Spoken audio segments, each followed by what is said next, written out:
And interpreter. Sure what? Hi, everybody.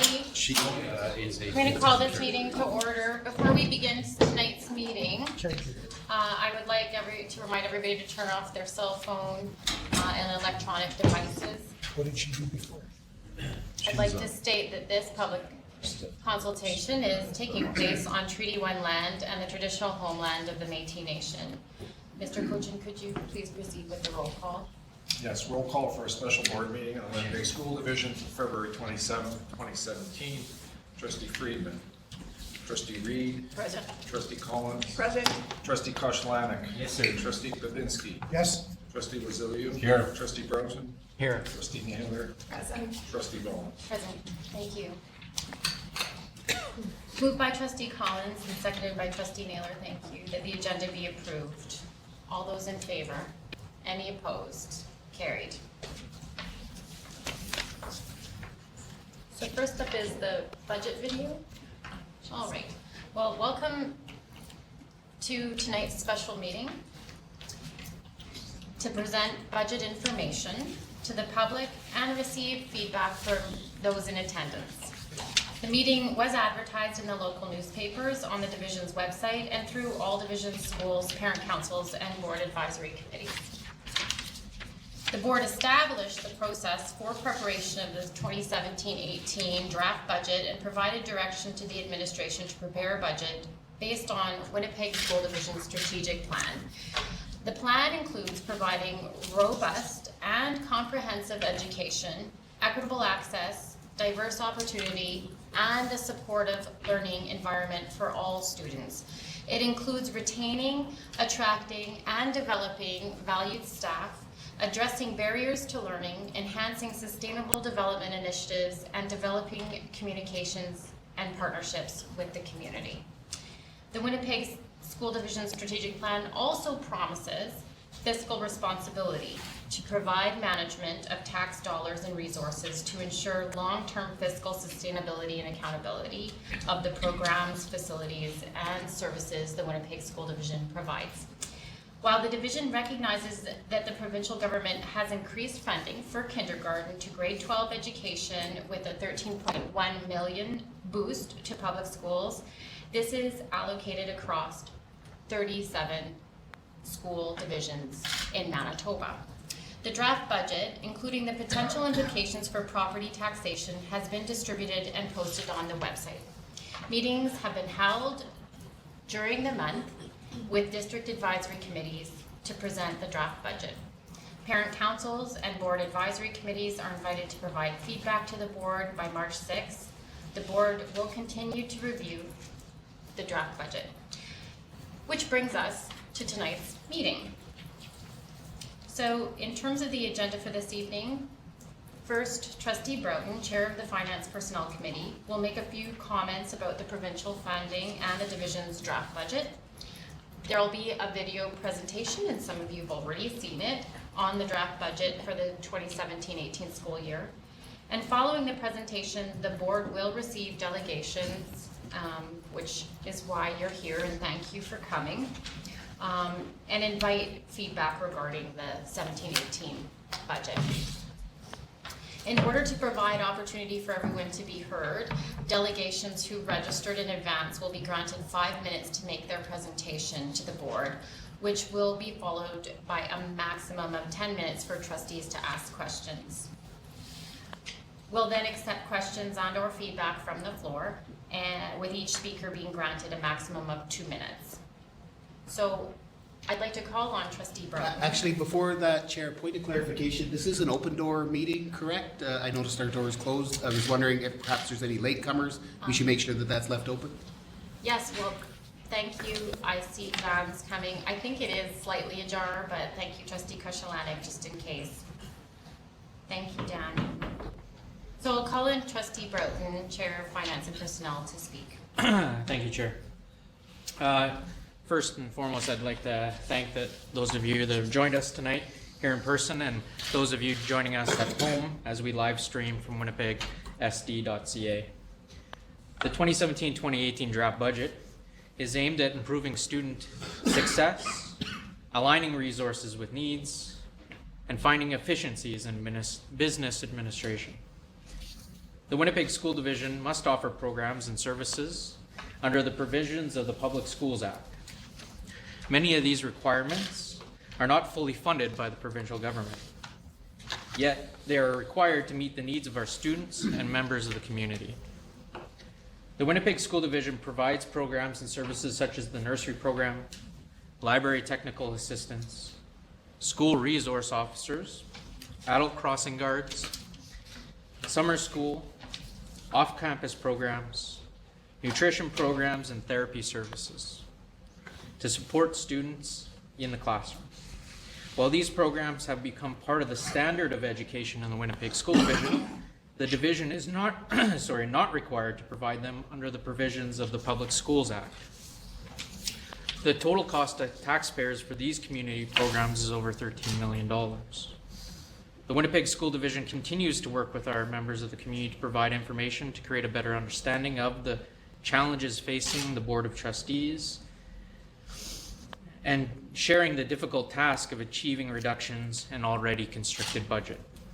It is important to consider that 81% of the budget is directly applied to the cost of providing instruction and supports in the classroom.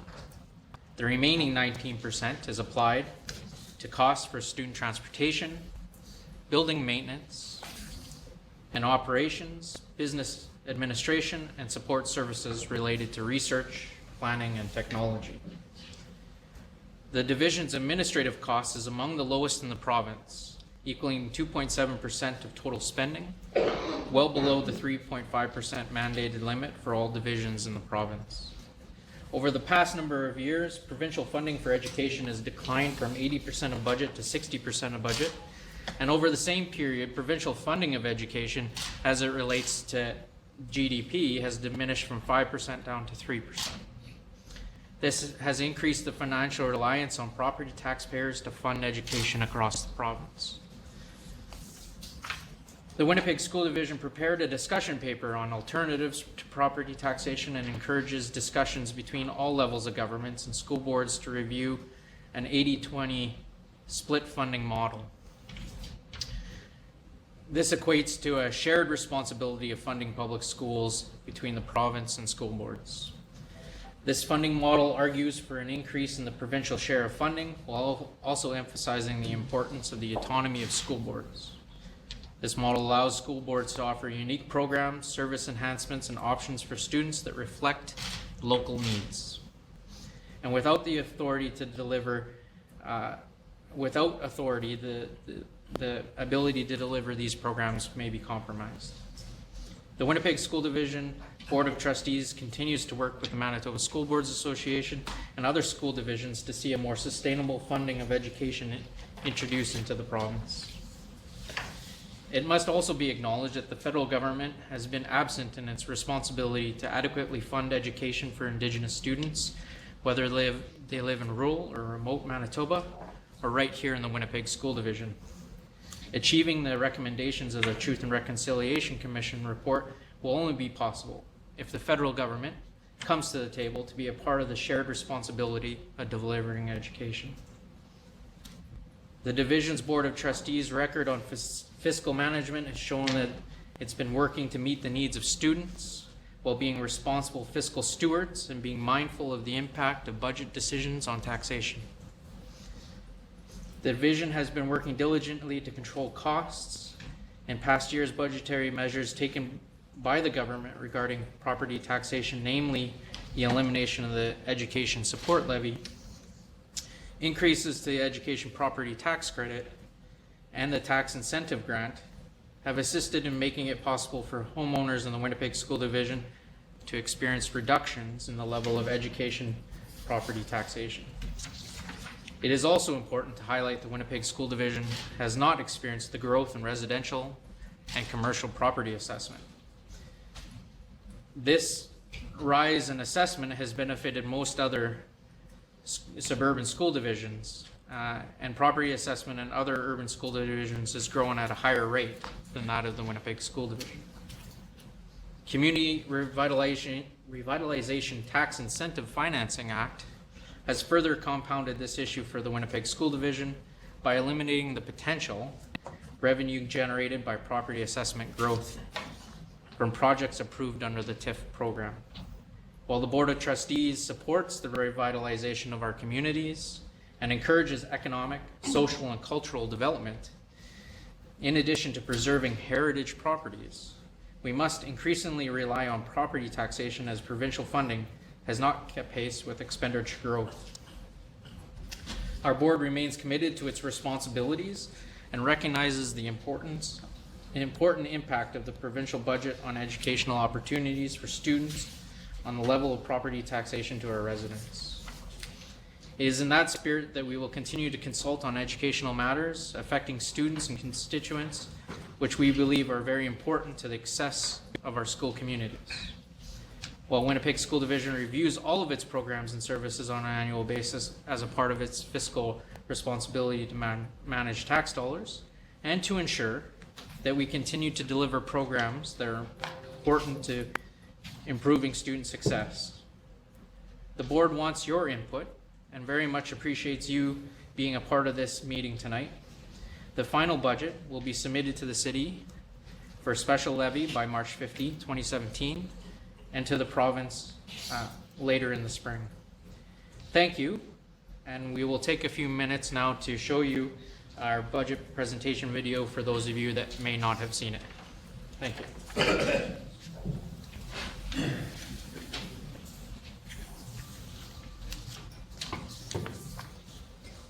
The Winnipeg School Division Board of Trustees has developed a draft budget for 2017-2018. In this presentation, we will discuss some of the 2017-2018 budget challenges, revenue and provincial funding, required and proposed expenditures, and property taxation for education. The board develops the budget based on WSD's strategic plan.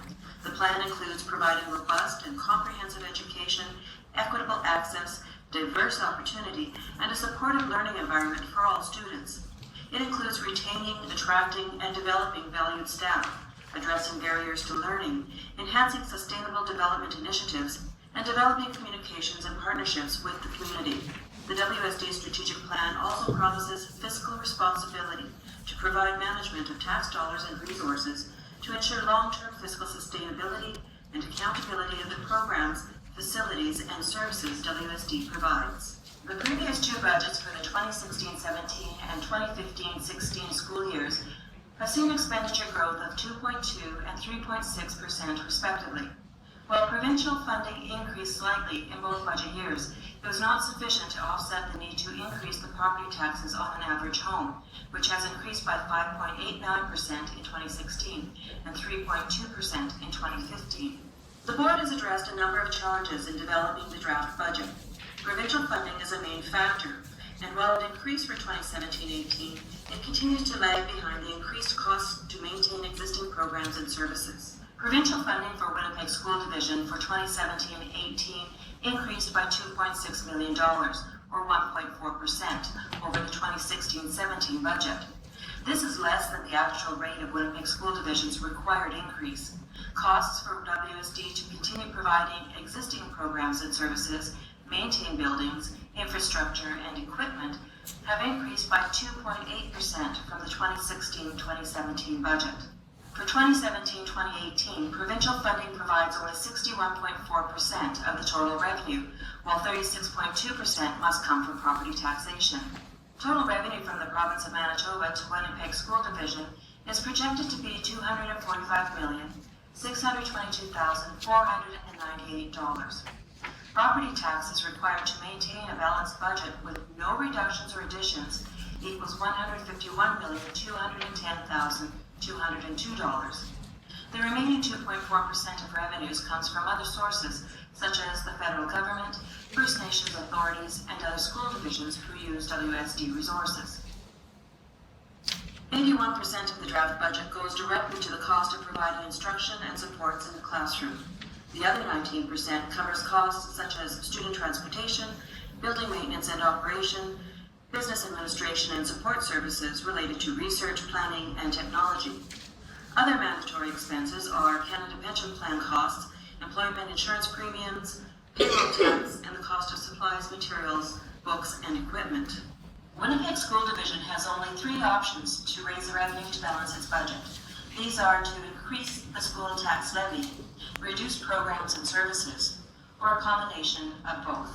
The WSD Board of Trustees is considering a range of school tax levy increase options and the impact of each as they consult with the community. To achieve a 3.0% school tax levy increase, the board would have to approve approximately $5.1 million in budget reductions.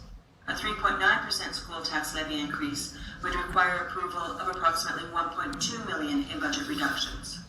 As a final option, the board is considering a 4.5% school tax levy increase, which would mean an increase in budget of approximately $1.3 million in order to add programs requested by the community, such as autism early intervention and assistive technology. The areas under consideration for a $5.1 million budget reduction, which the board is now consulting on with you, the community, include the following.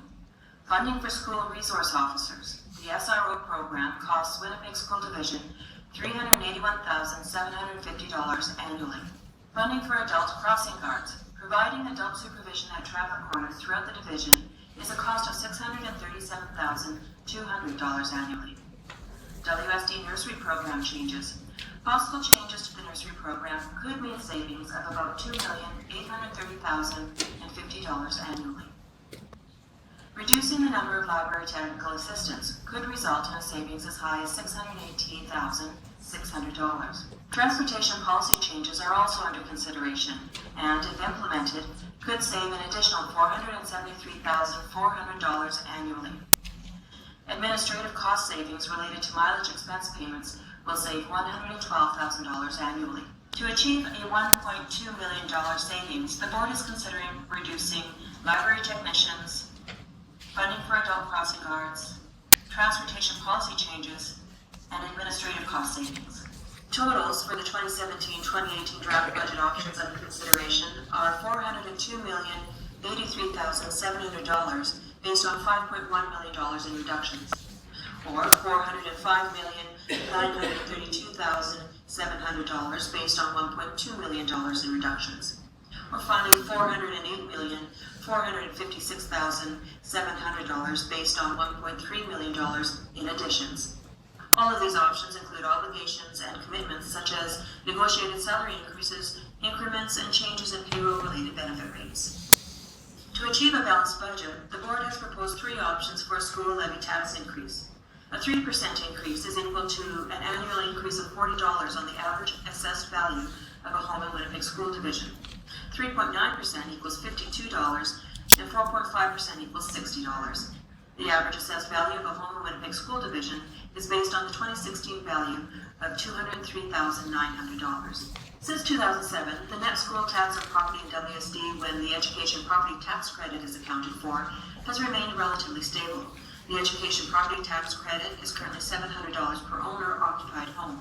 Seniors are eligible for an additional credit, and renters are also eligible for a credit through their income tax. However, this tax credit is under review by the current government. While WSD reviews all of its programs and services on an annual basis as part of its fiscal responsibility to manage tax dollars, the proposed reductions are significant. The board wants your input to ensure the final budget addresses the community's needs and expectations. The final budget will be submitted to the City of Winnipeg for special levy by March 15th, 2017. Thank you for watching the Winnipeg School Division Draft Budget for 2017-2018 presentation. Please share your feedback on the proposed changes during this evening's discussion. You can also complete the short survey and add it to the facilitator or complete it online. The Board of Trustees special meeting on the budget will be held at 7 p.m. on Monday, February 27th. To address the board, you must register in advance by contacting 204-789-0469. Please note the registration deadline is noon on February 23rd. So, thank you very much for registering, first of all, and thank you very much to Trustee Broughton for his comments. Before we hear from registered delegations, I want to remind everyone that each delegation will have 5 minutes to make their presentation to the board, which will be followed by a maximum of 5 minutes for questions for clarification from the trustees. Now, I'm going to ask trustees to limit their initial question to 1 question, and we'll return to you if time permits it for tonight's meeting. within the designated time frame. So please note, we'll not entertain motions from trustees this evening, and feedback received tonight will be compiled and presented to trustees for their consideration through the budget process. So if there's no questions, I'm going to turn to our first registered delegation. That's you, Mr. Rolstone. Please join. Thank you to the board and through to the chair. Much appreciated. I'm not here representing any groups, just the taxpayers of Winnipeg School Division. I'm a River Heights resident whose Winnipeg School Division rates have gone up in 7 years since I moved back to Manitoba from $2,700 to close to $4,000. This continued death of 1,000 cuts was echoed at Robert H. Smith School. Someone said, it, well, it's only $40 a house. It's not $40 a house. It's not $40 for my house. I'm not a surgeon. I'm not a law partner. I'm an MGU member. I got a 2% pay increase last year. I had a 5.89% increase on my school taxes. It's not easy. Right? I've got a wife at home with 2 children. This cannot continue. It's unsustainable. I heard Chris Broughton talk on CJOB not that long ago about tough choices, which made me happy because I thought actual tough choices were going to be made. But my happiness was fleeting. The thing about tough choices is you actually have to make choices. And raising taxes is not a tough choice. Frankly, it's the easy choice. It's the easy way out. It's the cop-out. I hear people talk about 2.3% administration costs and cuts to superintendent, yet you've added 3 administration people. It seems that every time there's a step forward, there's 2 steps back. I hear through the media, correct me if it's wrong, you've got a chief superintendent making more money than their boss, the deputy minister.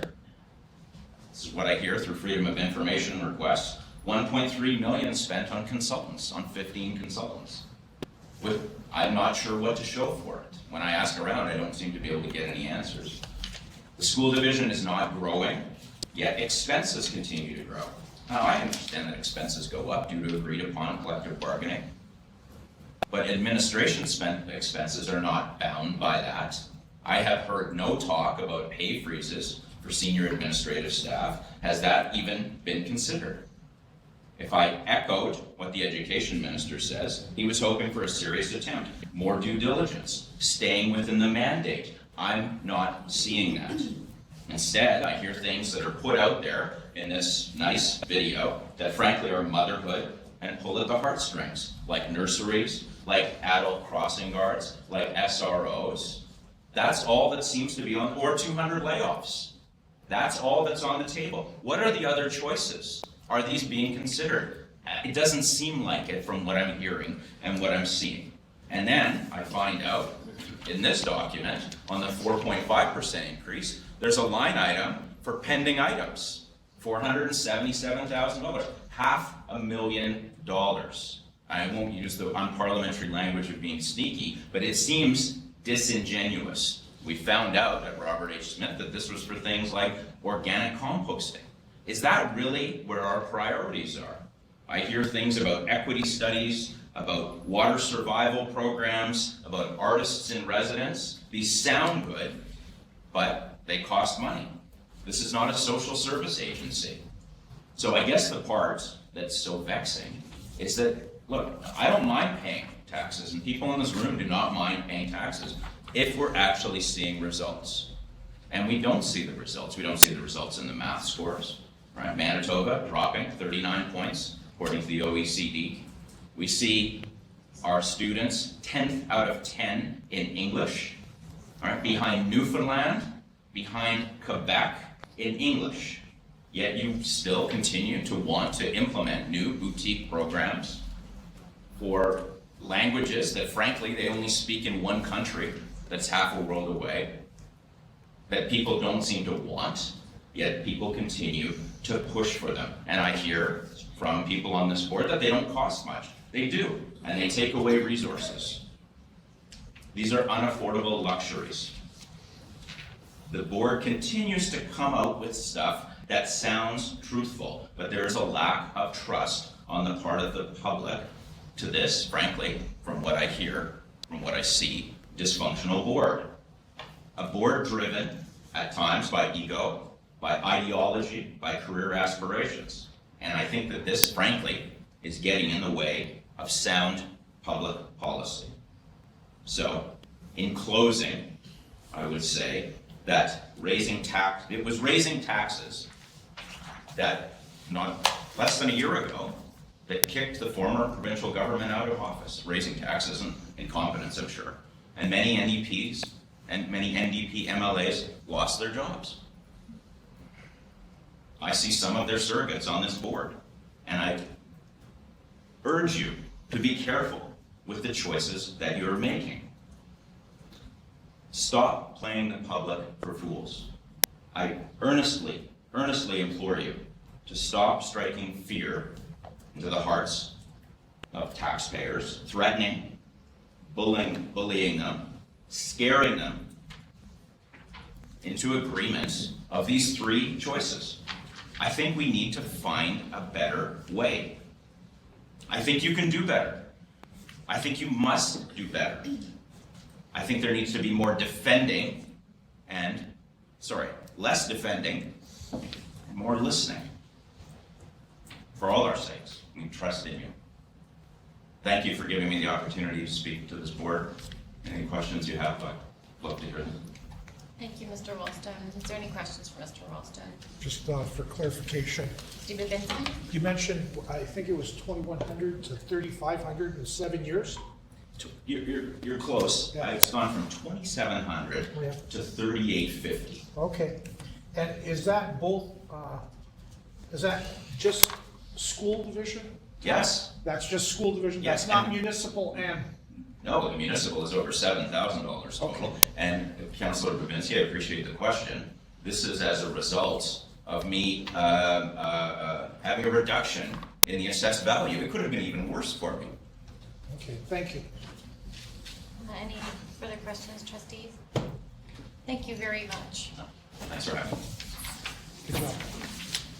I'd like to call on Bernice Rempel.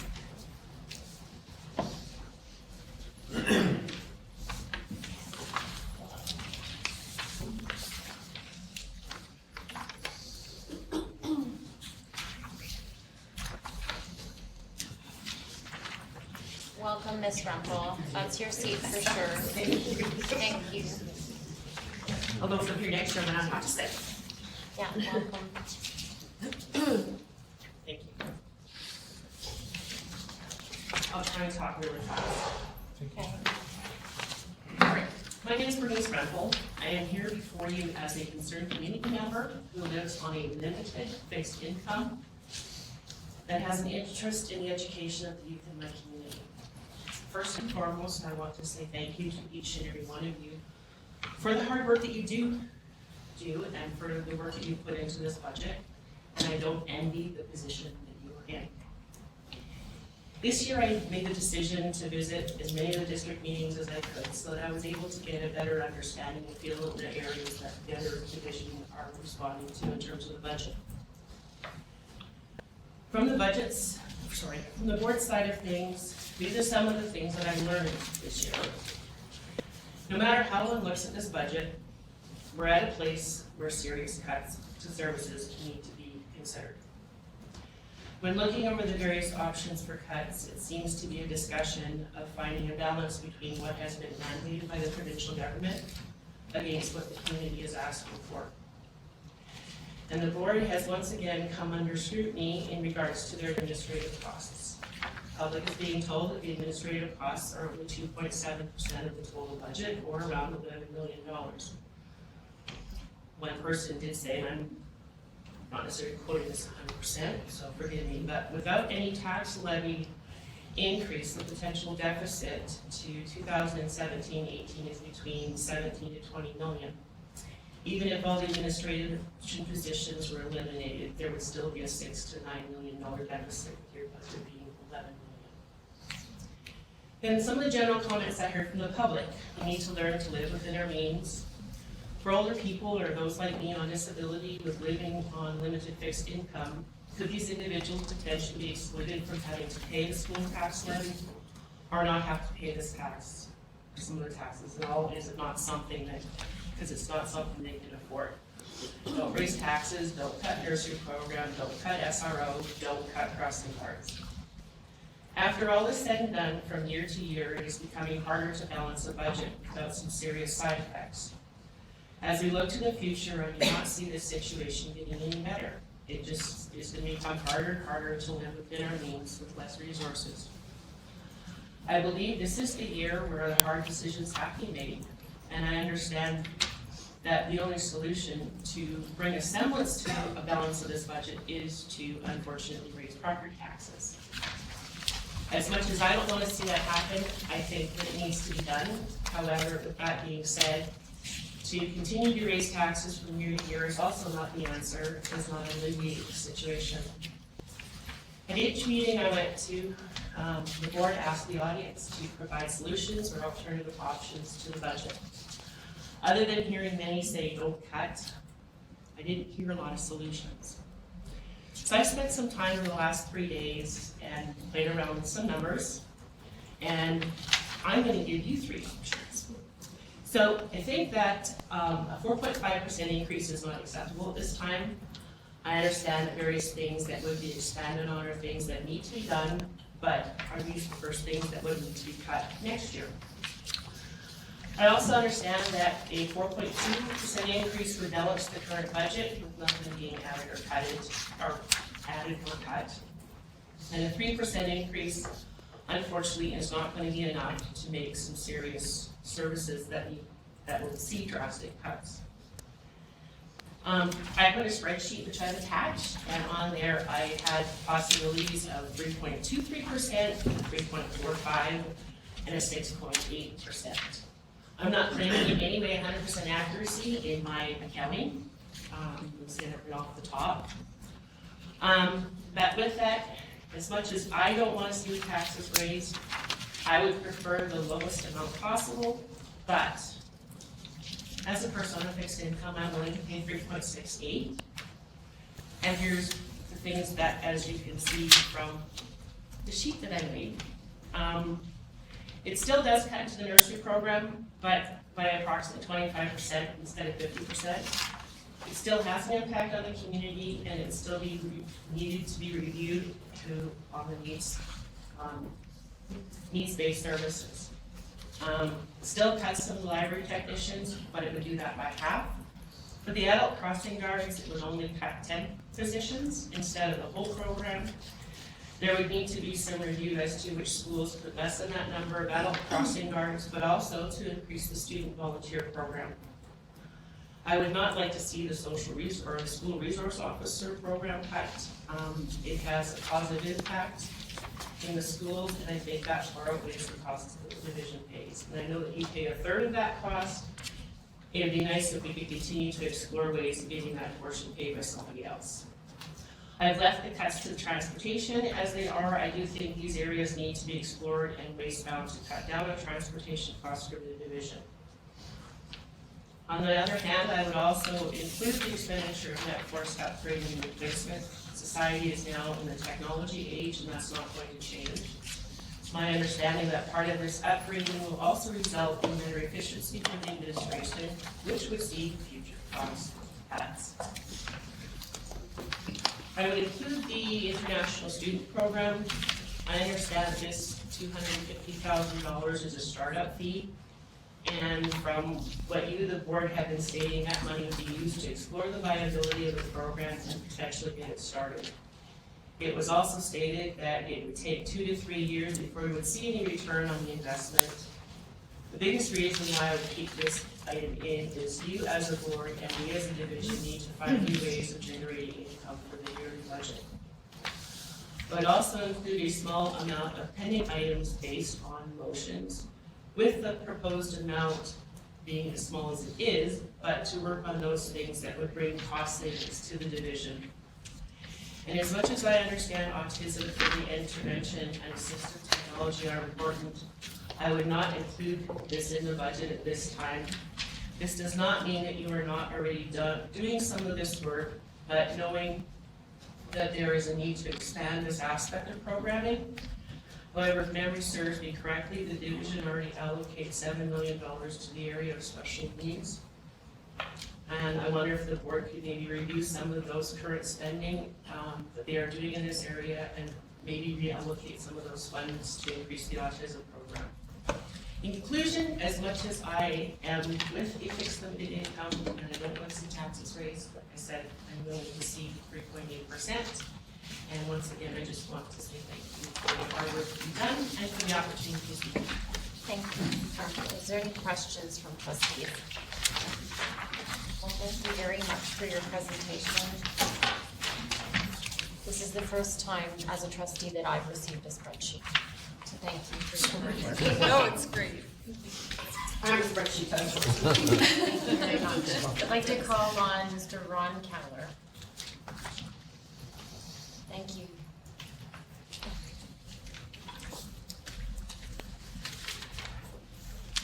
Welcome here. Thank you for this opportunity.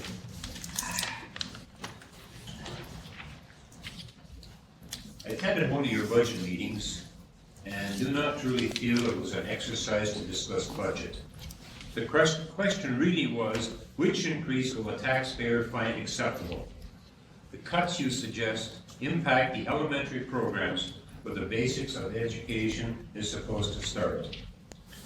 Over the years, trustees have added programs that, in my opinion, have done nothing to improve the basic education for our children.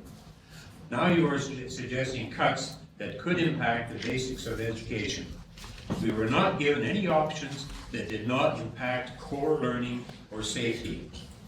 According to surveys done, Manitoba lags behind in the quality of education more than other parts of the country. Winnipeg 1 should be striving to raise these standards. Over the years, more than one teacher has told me that their students are up to the level expected for the area of the city in which they are teaching. To me, what difference does it make where they live? We should have students that receive assistance. Programs delivered should improve the basics for all students, including the slow learners. The degree of assistance may vary from school to school. How many programs are there that other levels of government should be responsible for that you have not looked at for cutting? I do not have the answer to how this subject should be caught, but I can tell you what end result I want, or as the education profession calls outcomes. Outcomes in Manitoba are not very good. You suggest eliminating crossing guards. Crossing guard near my home has seen people, including students, injured over the last 2 years. This is not counting the many close calls that are experienced because of inattentive drivers. Crossing guards are concerned for their own safety, and you suggest eliminating them. I just heard of another incident where a young student was injured while crossing the street in another area. If it were not for the crossing guards, there would be numerous injuries, if not fatalities. In fact, I believe the city has also failed us. Instead of putting amber lights, meaning caution, they should have red lights, meaning stop, at the crosswalks. This is the color of the lights on a school bus. It would not hurt for the crossing guards to have signs that say stop. To even suggest removing safety issues for our children by crossing guards from the budget is irresponsible, in my opinion. The proposed budget options are not choices. In my opinion, you expect major objections to remove them, therefore justifying an increase in taxation. I personally expect an increase of 4.5%, adding unnecessary programs. School taxes in my home, which I consider very modest, rose 5.09% in 2014, 3.24% in 2015, and 6.17% in 2016. My pension for last year was increased by 0. Neither proper information or time is allowed for a meaningful and effective discussion of the budget by the taxpayers. The education of our children is vital and important to this country. I think this board could have done better than the draft budget documents presented. One other item that I've looked at your budget survey online, and It's asking me what increase I want for 2018, and I believe we were talking the 2017 budget. And the second question says, just part of it, what school programming would you be willing to cut in your community schools, not another school? And there's also a calculation error in one of the other items. Thank you for your time. Thank you. Is there any questions, Trustee Broughton? Thank you, Mr. Keller, for your coming down and presenting to us tonight. If I am to understand you, and my question is one of clarification, you consider nursery programming to be a basic core element of education? Yes. Okay, I appreciate your comment. Are there any further questions? Well, thank you very much.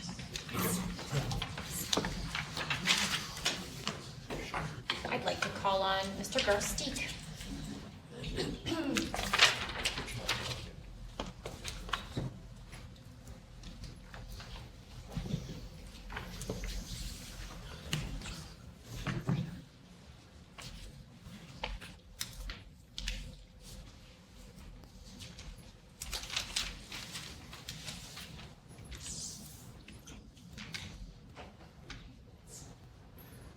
Madam Chair, trustees, thank you for this opportunity.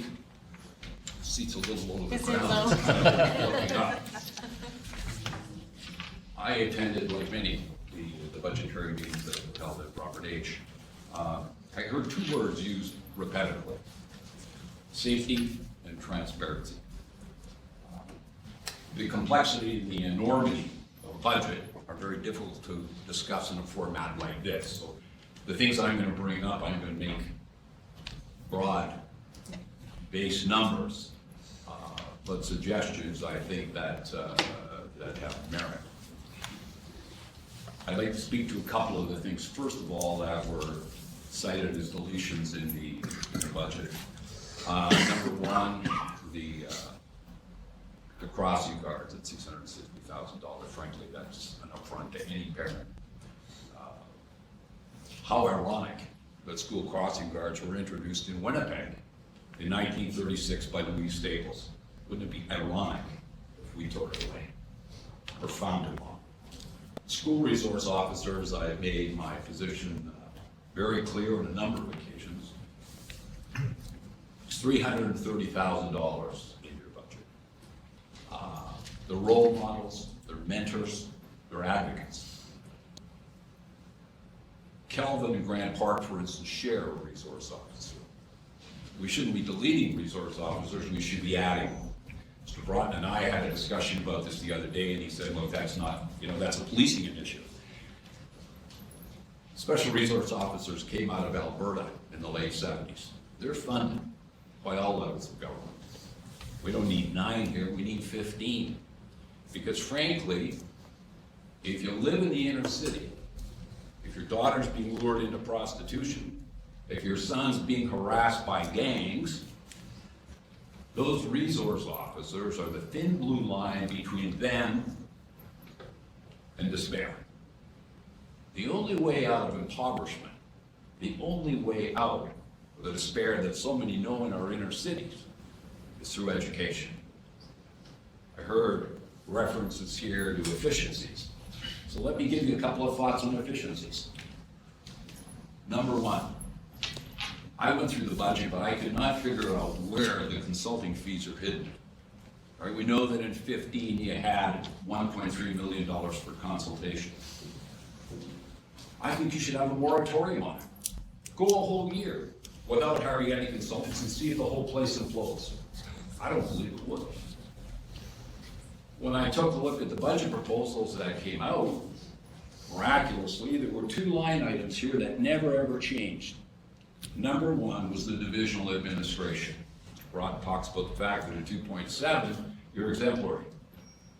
Well, you hired 2.5 people, and being generous, it was probably $250,000 additional dollars. I'm suggesting that you slash it by $600,000. If you don't think it can be done, take a look at what Manitoba Hybrid was done. They found out that they didn't need people to publicize hybrid. So if we had a reduction there of $600,000, and what about this other line that comes across here, fiscal and capital appropriations, $9 million, never moves. Maybe there should be a moratorium once again for a year of a couple $1 million there to let us get back on our feet. We're in a situation here where, very frankly, you've heard from senior citizens, and I like something Mr. Broughton said the other day. He said, you know what, people come out to these meetings and they say, I'm a senior citizen, I'm on fixed income, and I have to make a decision as to whether or not I'm buying food that way or I'm buying medications. I said to somebody from the media here, the reason that this room isn't full of senior citizens is because people are intimidated by the process. This is tough. People don't feel comfortable in the public domain. People are working 2 jobs. I'm guesstimating that some of the people that are here that are school trustees have another job. I'll bet it helps makes ends meet. This is intolerable. To be continually lashed with increases and to be given options of 3, 4, and 5%, inflation's running 1.1. You're getting 1.4 million. You better make some tough decisions. And don't touch crossing guards, and don't touch special resource officers. It's a case of it's profoundly disturbing to think that we're just given options for increases. A couple of other thoughts quickly.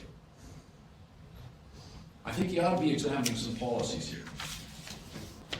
I was probably one of the most stunned people in the city when I read that Weeds report. I would suggest there was some significant problems. Even the NDP, who threw money at everything, went along with this. I believe we should have a singular school division the way they do in Alberta. I've heard all the reasons why we can't have it.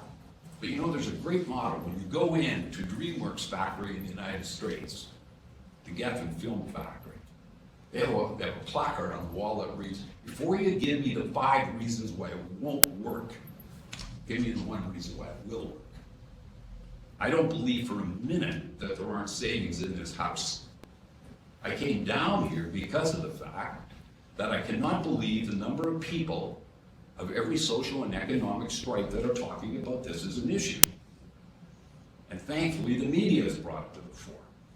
Intolerable. You know, I read the thing in the paper. It's true about the fact that we were looking at having bail officers in the schools. For God's sake, you're looking at deleting special resource officers who keep kids out of jail. You count, or you, Trustee Rollins, I appreciate the fact that the other night you said under no circumstances would you vote to delete crossing guards or resource officers. I applaud that. Applaud that. But we're in a situation here where someplace along the line, somebody has to stand up for citizens. We all want great education. It's sacred. But on the other side of the point, I think from a policy point of view, a moratorium on hiring in the administration, a moratorium on some of these capital costs are well within the realm of possibility for you. You should be coming in at no more than 2% this year, because that would double the rate of inflation. Finally, the other thing I think you have to look at are some partnerships. Every member of City Council has $100,000 in community incentive grants. How many of you met with city councilors and said, you know what, if you want to put new equipment into our school, how about partnering with us? Now, I will tell you, some councilors don't even want to partner. And I'm not holding myself up as a paragon of virtue, but I will tell you that when I was on city council, 90% of my money went to schools and no matching monies. Because that's how profoundly strong I feel about this thing. The other thing that I can't get over, Trustee Rollins and Mr. Boston would know about this. We happen to live within a stone's throw of each other. Kelvin this year has raised $1.2 million for a new running track. Now, one of the fascinating things about it, we could have raised that money like that. But you know what happened? The school division has a policy that you can't name the building. Why not? These are different times. I'm saying look at something different. It's a case of, is it so terrible that we would have the name Mark Wasselu on the Kelvin Gymnasium if he was an enormous benefactor? Why not? It doesn't have to be corporate. You know, we must like individuals. What do you think Robert H.'s name for? It's an old school trustee. So I'm saying come up with some different thought processes on these things. Maybe something that you should be looking at as well If you need assistance for funding in schools, for gym equipment, or whatever the case may be, I don't know if you have a fundraiser in here, but I'll tell you, as an incredible fundraising operation, is Keller Re, Symphony. They pay somebody a very, very modest salary. And that person goes out into the public domain and raises funds for their projects. Why couldn't we do that here? Why couldn't we do that? Now, let me give you an example. I'm gonna cut let me a off. trustee, I'm not gonna cut you off, I'm gonna let a trustee ask a question about the example you might wanna provide, because you are going a bit over time. But I'll let you finish your Here's sentence. a perfect example of it. At Broughton School, and he won't mind me using his name, Okay. whenever we needed assistance, we went to Arnold Freeman at Advanced Electronics. He couldn't come to the table fast enough. This city is full of people that would love to help the schools. But is it a small thing to ask for some modest recognition? I think not. Kelvin's now in the situation we've raised $1.2 million for this expansion, and we don't know if we're gonna have to give the money back because we haven't heard as to whether or not they're even going ahead with that school. And I say to you very, very, very frankly, the level of frustration. I don't doubt for a minute. I don't happen to agree with an earlier presenter that talked about the salary of the chief superintendent. I think the job is enormous. But on the other side of the coin, a lot of problems with the fact that when I went to school principals and school vice principals I know and know well, and I said, what do you get? What do you think is the benefit of all of these consultants? I got the same response from everybody. Don't know, never seen it. Oh, and by the way, one caveat always, don't reference me. So I'm wondering, can we not have a moratorium for a year in consultation? Thank you, Mr. Steek, for your Pleasure. presentation. I'm gonna, if you don't mind, sit tight for questions. Trustee Broughton. Thank you for coming to present to us tonight. My question for you, just as clarification, what do you believe is a consultant? And I know it's a broad and somewhat simple question, but You got somebody coming in and telling you what color to paint the school equipment. I don't know. But the bottom line is this, Mr. Brown. yeah. You got 13 of them in there at $100,000 overage. The city was notorious for doing that too. But guess what? They stopped it. And the other thing is this. We talk about hiring. You only have to look at what's happened in the city this year. They got a $9.5 million deficit now because it's not, that's the first thing that happened was no more administrative hirings. Although they did add 7 people at $125,000 beforehand. So my follow-up question to you on that would be, would it surprise you to learn that the consultants that exist within the Winnipeg School Division, that is a title, a classification as an educational consultant, and such that they are frontline teachers that support frontline education in classrooms? And if you were to learn that, would you then be supportive of having those individuals providing that frontline education in the classroom? And if you were to learn that they weren't that classic consultant where you hire an outside firm to come in and give you advice on painting the walls, that they're actually employees, and it's maybe unfortunate, but a reality that the classification is that its title is consultant. Well, I think it's an unfortunate choice of terms, yes. But on the other side of the coin, maybe what you have to do is take a look then at reducing the number of them and having other people carry heavier workloads. You know, we're in a situation here where no matter how you cut it, you heard this gentleman talking about school tax increases of 4, 5, and 6%.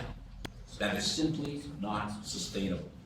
And as you and I had a discussion the other night, I find it hugely confronting that we would suggest that something as basic as a crossing guard and special resource officers are deleted. Everyone has a right to be safe. Everyone has a right to a great education. You talk about consultants, I want to leave you with this little thought. I'm 67. When I was 7 years old, I watched the forced integration of the high schools in Arkansas, the famous Arkansas 9. I didn't understand what was happening, but I was frightened, okay? one of the amazing stories that comes out of this, and I've never forgot it. I understand a little bit about education. I'm married to a principal. When they started to enforce segregation or desegregation in the elementary school system, there's a very famous story, and it's simply this. Two mothers walked into the school, one was black, one was white. The black mother ran the gauntlet with every slur that there possibly was. The white mother walked in unabated. They both laughed. The white mother went out and joined the mob. Left her daughter. At the end of the day, the two mothers went back. Black mother left through the back of the school. At the end of the day, when they came back, the white mother simply said to her daughter, and they couldn't hold any classes because of the mayhem outside the school, she said to her, "What did you and that little black girl talk about?" She didn't call her a black girl. She said, "What did you and that little black girl talk about?" And she looked at her and she said, "Mommy," she said, "we didn't talk about anything. We were too frightened. We just held hands openly." That, to me, is what education is about. It's about breaking down those barriers and looking after those that are far less fortunate than those that are living in the southwest quadrant of the city. We owe that to those people in the inner city. And I come back to this thing about the special resource officers. It would be deplorable. Deplorable because you're paying for 3 and you're getting 6. Trustee Broughton, I'm just going to check in with the other trustees if there's any further questions as per the one question per trustee rule that I stated earlier. Is there This any would be my final Trustee follow-up question. Kosztalanek is got a question. Sorry, Okay. Trustee Broughton. Thank you, Trustee Kosztalanek. Go ahead. Thank you, Mr. Steek. I appreciate your statements today. I have a question for you. It's kind of not really a debate question. I hope it doesn't come out as a debate question, but you indicate that 15 school resource officers would be a much better thing. And we also indicate from yourself and others that we don't want to increase taxes and that we should stay within our mandate, and that and I'm confused as a trustee how people want me to stay within my mandate but add items that aren't within my mandate and cut items that are in my mandate. I'm kind of wondering where, if we can get the 15, how could we do that and still stay within our mandate, because they're not within our mandate? It's confusing to me, and I'm sure to others as well, and just any sort of guidance perhaps that you had would be an interesting response if you can. I'd be very happy to answer that question. The city of Winnipeg currently pays for 3, you pay for 3, and the province pays for 3. I've already told Chairperson Rollins, it's my intention to go to the city of Winnipeg once there's a new appointee at the head of the police board. And I believe that the city should be funding another 5. And I'm even gonna tell you where it should come from. I get sick and tired of hearing about roads and roads and how we're spending $105 million for roads. Trustee, to do 1 block in River Heights, which is 350 meters long, a total reconstruction, $665,000. That will pay for 5 resource officers at $130,000 apiece. And I dare say that if you go to the citizens of Winnipeg and you say, what do you think is a better investment? 1 block of pavement in River Heights or anywhere in this city, or 5 resource officers in the inner city? I'd like to be part and parcel of that debate. And I know that I'm gonna get roughed up at city council, and frankly, I couldn't give a damn.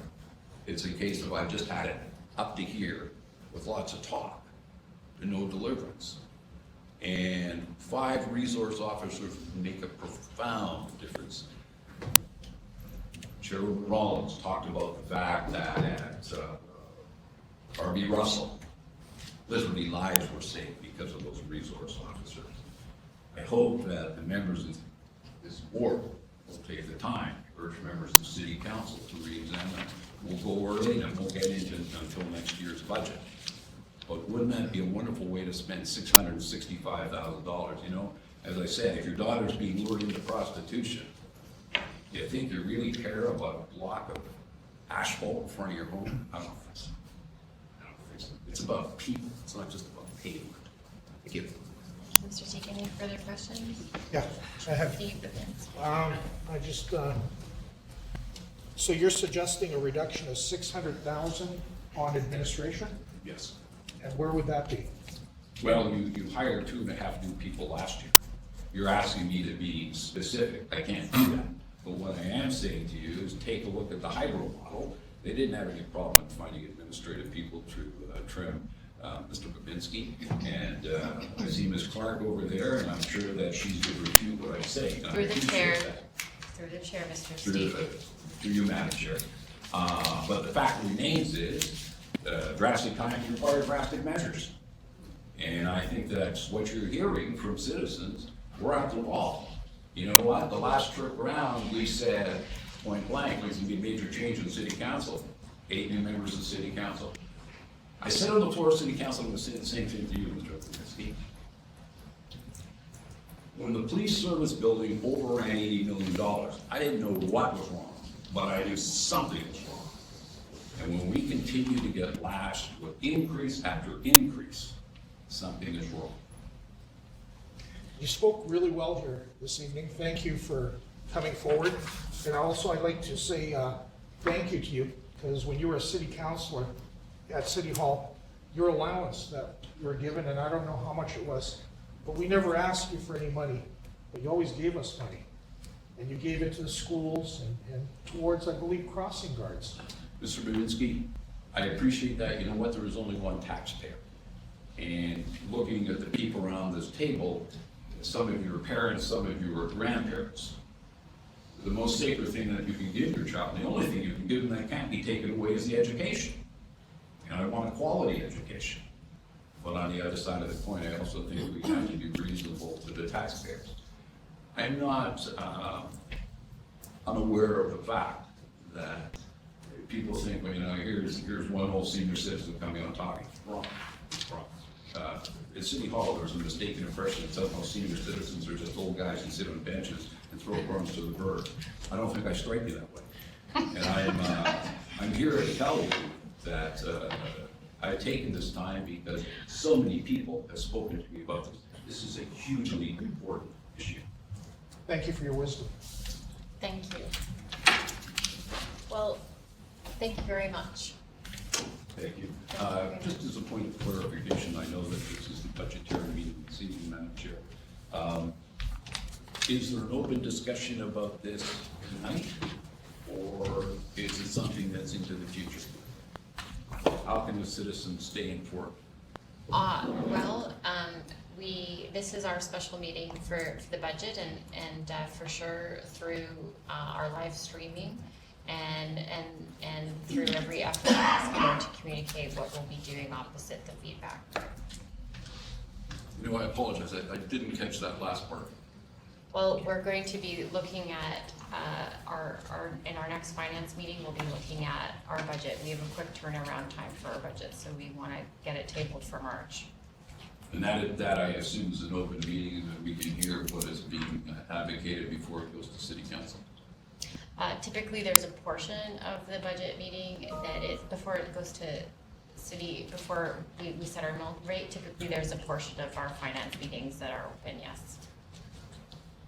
I would just say one last thing. First of all, thank you very much to everybody for the opportunity. When I was on city council, I'm not coming to this dance late. When I was on city council, even though it was mandatory for us to approve this budget, I used to vote against it because of the fact that you can't follow our taxes. I think we have to take a look at the ubiquitous hand of the administration and embrace some visionary, clear thinking. Well, thank you very much for your presentation. Thank you.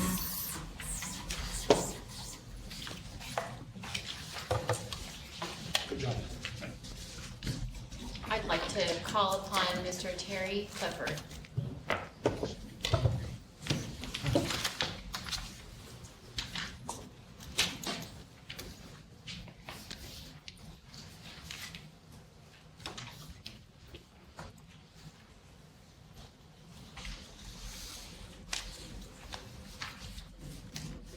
Welcome back, Mr. Clifford. Well, that's my annual visit, Chair, so, can I just make 2 or 3 observations before I start? First, I've been in this room often enough. You can't hear anything back there, so I reject my voice. Nobody cannot claim to do that, but that is not all the way true. The second comment is with regard to these maths exams where Nick Martin has been having a field day over the last number of years. You should realize in the first place that those maths and all those assessments are international, and if they're international, the results are as a result of a whole series of compromises between what should be in and what shouldn't be in.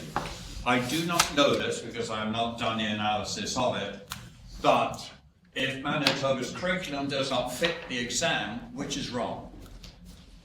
Well, I would suggest that people are going to publish it in the paper, then the exam is the thing that is wrong in the first place.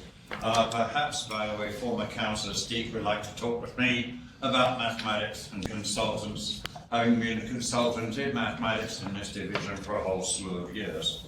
Thank you, Chair. Now I will get on with my presentation. By the way, this presentation could end very, very quickly if there was a motion which said the nursery school program is sacrosanct.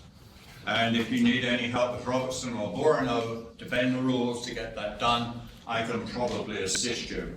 However, having said that, thank you for the opportunity, Chair and trustees, to make this presentation. You will be well aware of my comments over the years that stress the benefits of early education to individuals, and that helps them for all their lives, and hence is to society's advantage at large.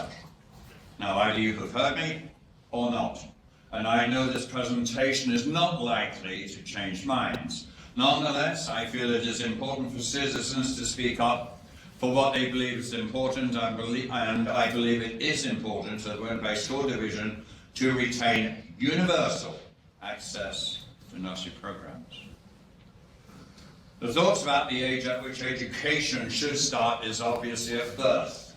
Sometime later, children begin school, and the research which I have brought to your attention in the past says that that age rather should be somewhere around about 4 years old, and in what is commonly referred to by us anyway as the nursery school. And if you want any copies of that, I could get it done quite easily at home and sent to you. This division some 50 years ago started nursery programs in a few core area schools. It expanded the program until all students of that age became entitled to attend. These classes came into existence for two reasons.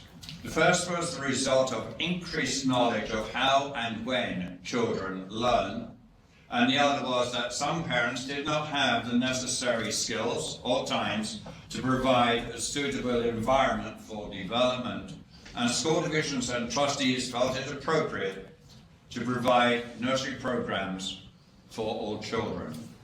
I did take the time to look up the word trustee. While most references relate to property, the following seems appropriate. Each of a body of persons, often elected, managing the affairs of institutions, and the second one was one who is made responsible for the preservation and administration of a thing. I suggest that you have the prime responsibility to the children in this division and to provide them with an appropriate education. This is an education which will satisfy their needs intellectually, socially, and physically. Now, the government has chosen not to take this, chosen not to make this education available to nursery-age students is their dereliction of duty. I urge you not to follow in their steps in whole or in part. Would you please keep the nursery programs as they are?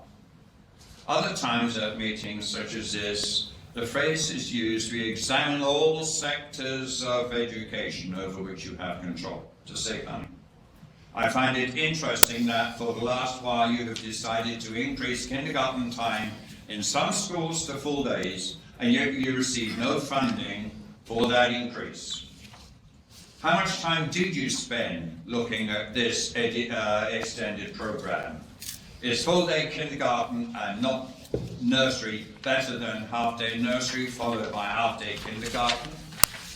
The intention maybe of some trustees is to continue reduced nursing funding and channel that into kindergarten until nursery disappears. I hope so much that I am wrong.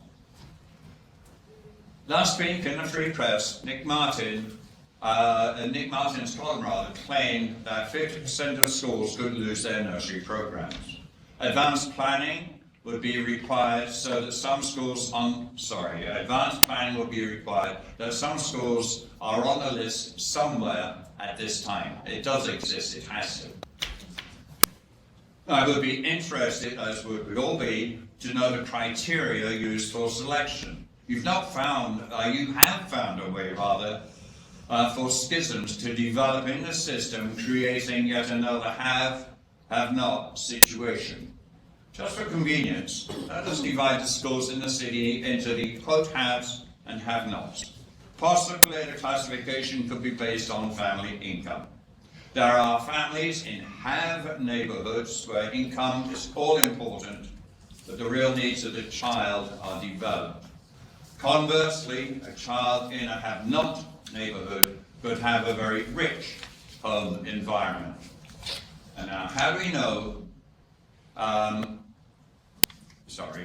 we know which is which as we consider nursery programs to close? Obviously, in my reading, one of my lack of successes as a school kid was to be able to read fluently. However, that's the way it goes. I don't think I'll be changing at my age. To varying degrees, these differences exist in all classes, independent of the school. How do you address the needs of all children when half the classes have disappeared? I could, as an aside, imagine all sorts of trading that would be going on. Well, there will be 2 of these for 1 of those, and what is this worth, and so on. The juggling would be ironic. Last week, the Minister of Education announced a restructuring of the funding of schools, and I am not optimistic as to what that will entail. There are many factors which will have to be considered, and all sectors involved in public school education need to be consulted. And again, I define consult, because there are many people who really do not know the meaning of the word consult, which is to seek information and advice from, and to take into consideration. Since this is a move by the Minister, you must take the opportunity to raise concerns about how the funding of education occurs. Please be advised that this will be a struggle, but one needs to start at some time. And I believe the sooner the better. I understand and appreciate the difficulties you face. That's what you're elected to do. And you have difficult decisions, and if you can't do it, please don't run for office. I ask you to retain the nursery program as is. And if a motion to cut or reduce the nursery program, is it possible, by recorded vote or whatever process you use, for the public to know who supported such a motion? I'd be very interested to know the pros and cons by those individuals. Thank you, Chairman. Thank you very much, Mr. Clifford. Trustee Koszelanek with the first question for you. Thank you very much for coming by again. I really do appreciate it. I'd just like to state that almost every year we do exclusively ensure that there is a recorded vote on who and how voted for the budget process. And that information can be found in the minutes of our meetings, as well as last year. You can actually see us voting by going and looking at our recorded minutes. Recorded video on that. I just want to clarify, you sort of say that, and I don't want to put words in your mouth, but in your preference, you would prefer the all-day kindergarten program to be cut over any cuts to nursery. Is that I did not say that. I asked you if you considered doing it. Is it a consideration that you think is warranted? And I know that's a second No, question. because I'm prepared to pay the extra money to have both as they are. Thank you. Trustee Broughton. I asked this question of an earlier delegation, but I think I know what the answer is going to be, but in essence, to summarize your presentation, you would say that nursery is a core part of education. You feel it should be funded by the provincial government. Is that a fair statement? In the end, what percentages at one time it was 80 back in the early 80s and it steadily dropped thereafter. Whether or not it should be 80% funded by the province is one aspect to it, and whether or not it's 20, those numbers, personally, I would prefer more likely than 90%, And I know trustees would resist that because then you lose control of the 20%. That is one aspect. The other thing that must be done is, although an examination, my wife wouldn't let me include this in this because she's the expert in this area, to chat about the actual funding, how you raise money, because the system that we've got at best could be described as archaic. That's on a good day. I would generally agree with your comments about archaic education funding, and I thank you for your presentation today. Trustee Rollins, and then over to you, Drew. I'm just going to ask you a question, point of clarification. Are you aware that when we vote in, unless we have a committee of the whole, we do not vote on individual items in the budget. We only vote on the final package. You mean you can't amend it? Well, if you have the votes to amend it, but when it's presented to us, you could attempt to amend it from the floor, but it's presented to us as a package, and that's when we do the recorded vote. So you've got an omnibus motion, and if you don't like this statement about nursery will be cut by 50%, you cannot move an amendment? Well, you could, but you have to get someone to second it, and then you have to. Oh, I do know that yeah. sort of process. But, yeah. Good. If Yeah. that happens, then please don't. Yeah, okay, thank you. Just clarifying. Trustee Babinski. I thank you for showing up and expressing your opinion. You speak really well. And what I heard you say before at the District Advisory Committee meeting, what I think I heard you say, and I'd like you to confirm, is you'd like to leave everything the way it is and to live within our means and to not add anything, no additional programming at this point. But I think you can't accomplish all that simultaneously. What I have said, and I say this as a senior citizen, that I personally, because of my circumstances, don't mind paying extra taxes. And I am truly sympathetic to those who cannot, and the fact that you're going to have to tell some people that they are. My interest is, in the first place, I like buildings to be solid. Buildings are solid if they got a good basement. Nursery is the start of the basement, and build up from there, and if you don't do that, you are so foolish it's beyond imagination. Thank you. Any further questions, trustees? Thank you very much, Mr. Clifford. Thank you, Chair. Nice to see you this year. I'd like to invite Mr. Thompson up. We have it. There's another one. Thank you. You're right. My apologies.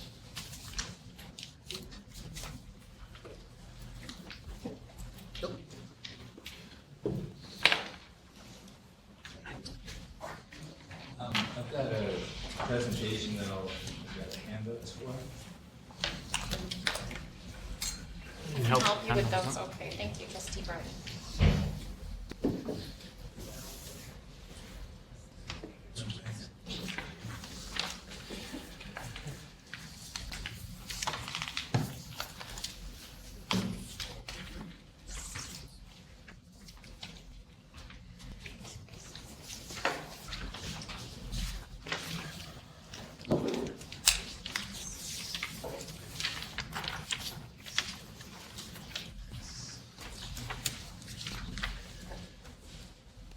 When you're ready.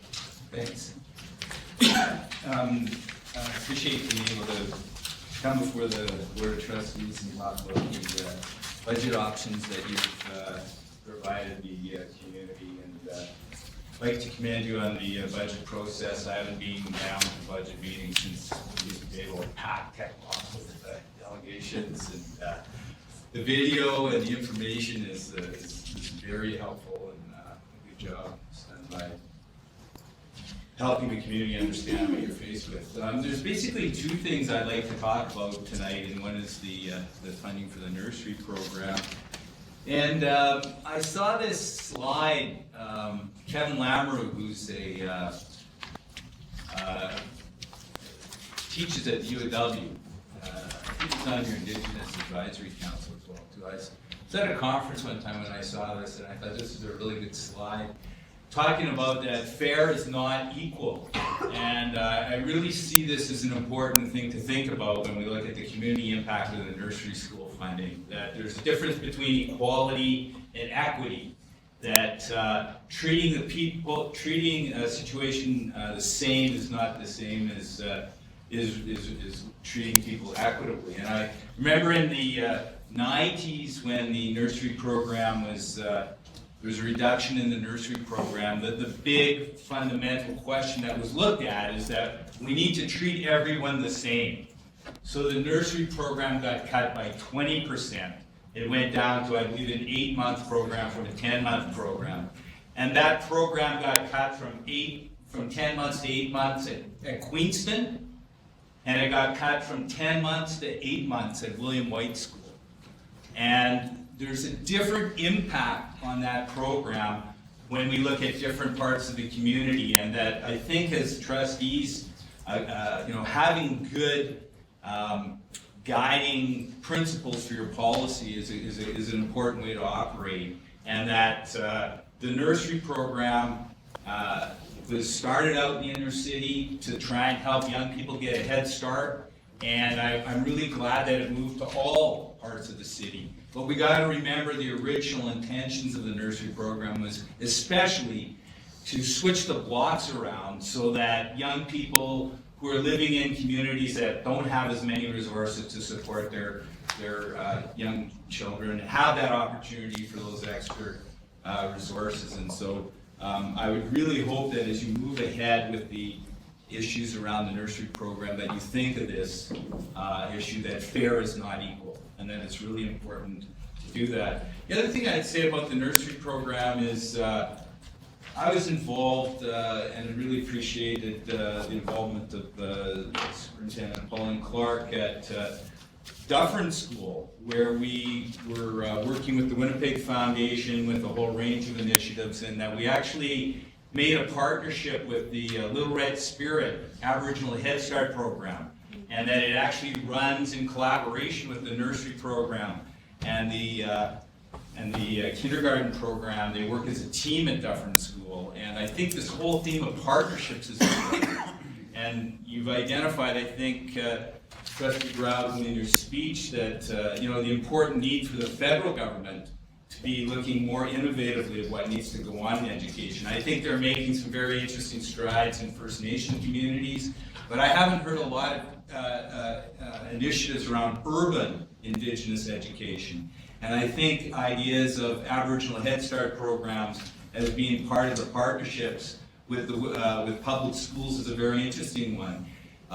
When we were working on this, it's interesting to note that this was during the federal conservative government era, that when we looked across Canada, there were really no Aboriginal Head Start programs located in urban schools. They were located in First Nation communities, but not in urban schools. But where there were 6 to 8 Aboriginal Head Start programs located in urban settings within Alberta, in Edmonton and Calgary. So it looks like there are some precedents for that, and it does provide some focused opportunities for the federal government who funds Aboriginal Head Start programs to look at innovative partnerships around those kind of things. So I'd encourage the school division, when you're looking at partnerships, I think there's a whole range of things we need to look at with the federal government.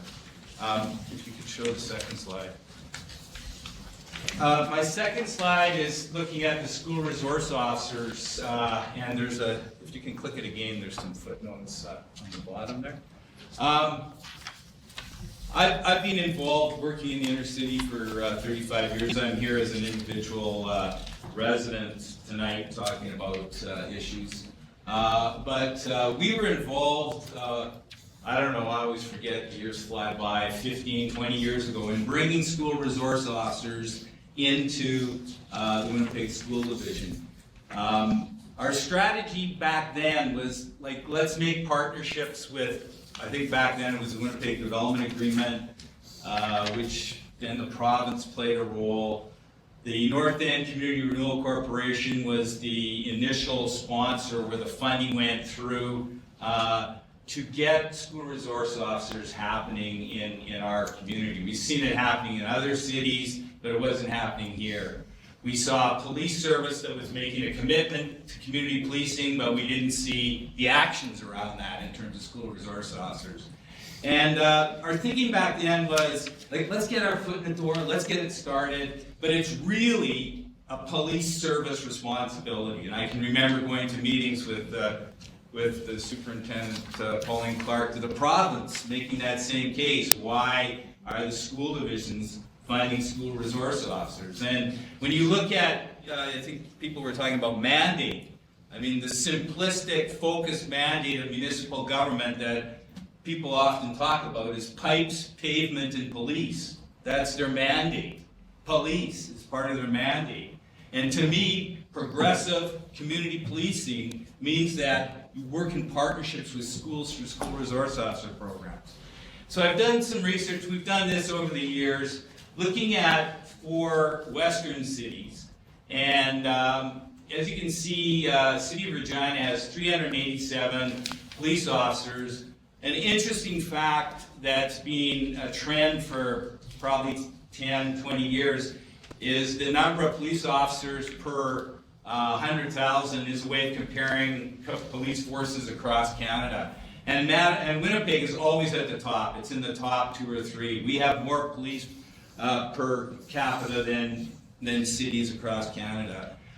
So Regina has 179 officers per capita. They have 13 school resource officers. 3.4% of their police service are school resource officers. And I always phone up these places and I say, so who's funding your school resource officers? In Regina, the police services completely funds the school resource officers. There is a $5,500 fee that's charged to school divisions, weird things like leasing the vehicle and computers and that, but the City of Regina Police Service funds school resource officers. I then always like looking at, well, if you did an equivalent, you see the kind of commitment to community policing that Regina has. 3.4% of our police services would mean that we would have 48 school resource officers in Winnipeg if we had that kind of commitment. Yeah.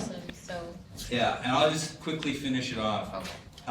So I guess what I'm saying is that I think it would be interesting, as Garth, Steek talked about, I think if we work together with a whole range of people to look at making presentations to the Police Services Board to see that these places are funded differently in other cities, and we should see why aren't we doing it here. The last slide I just want to quickly show is we really got to zero in on what we're talking about here. At the end of the day, for the option of adding 1.3 million into the programming, is going to cost me $5 a month.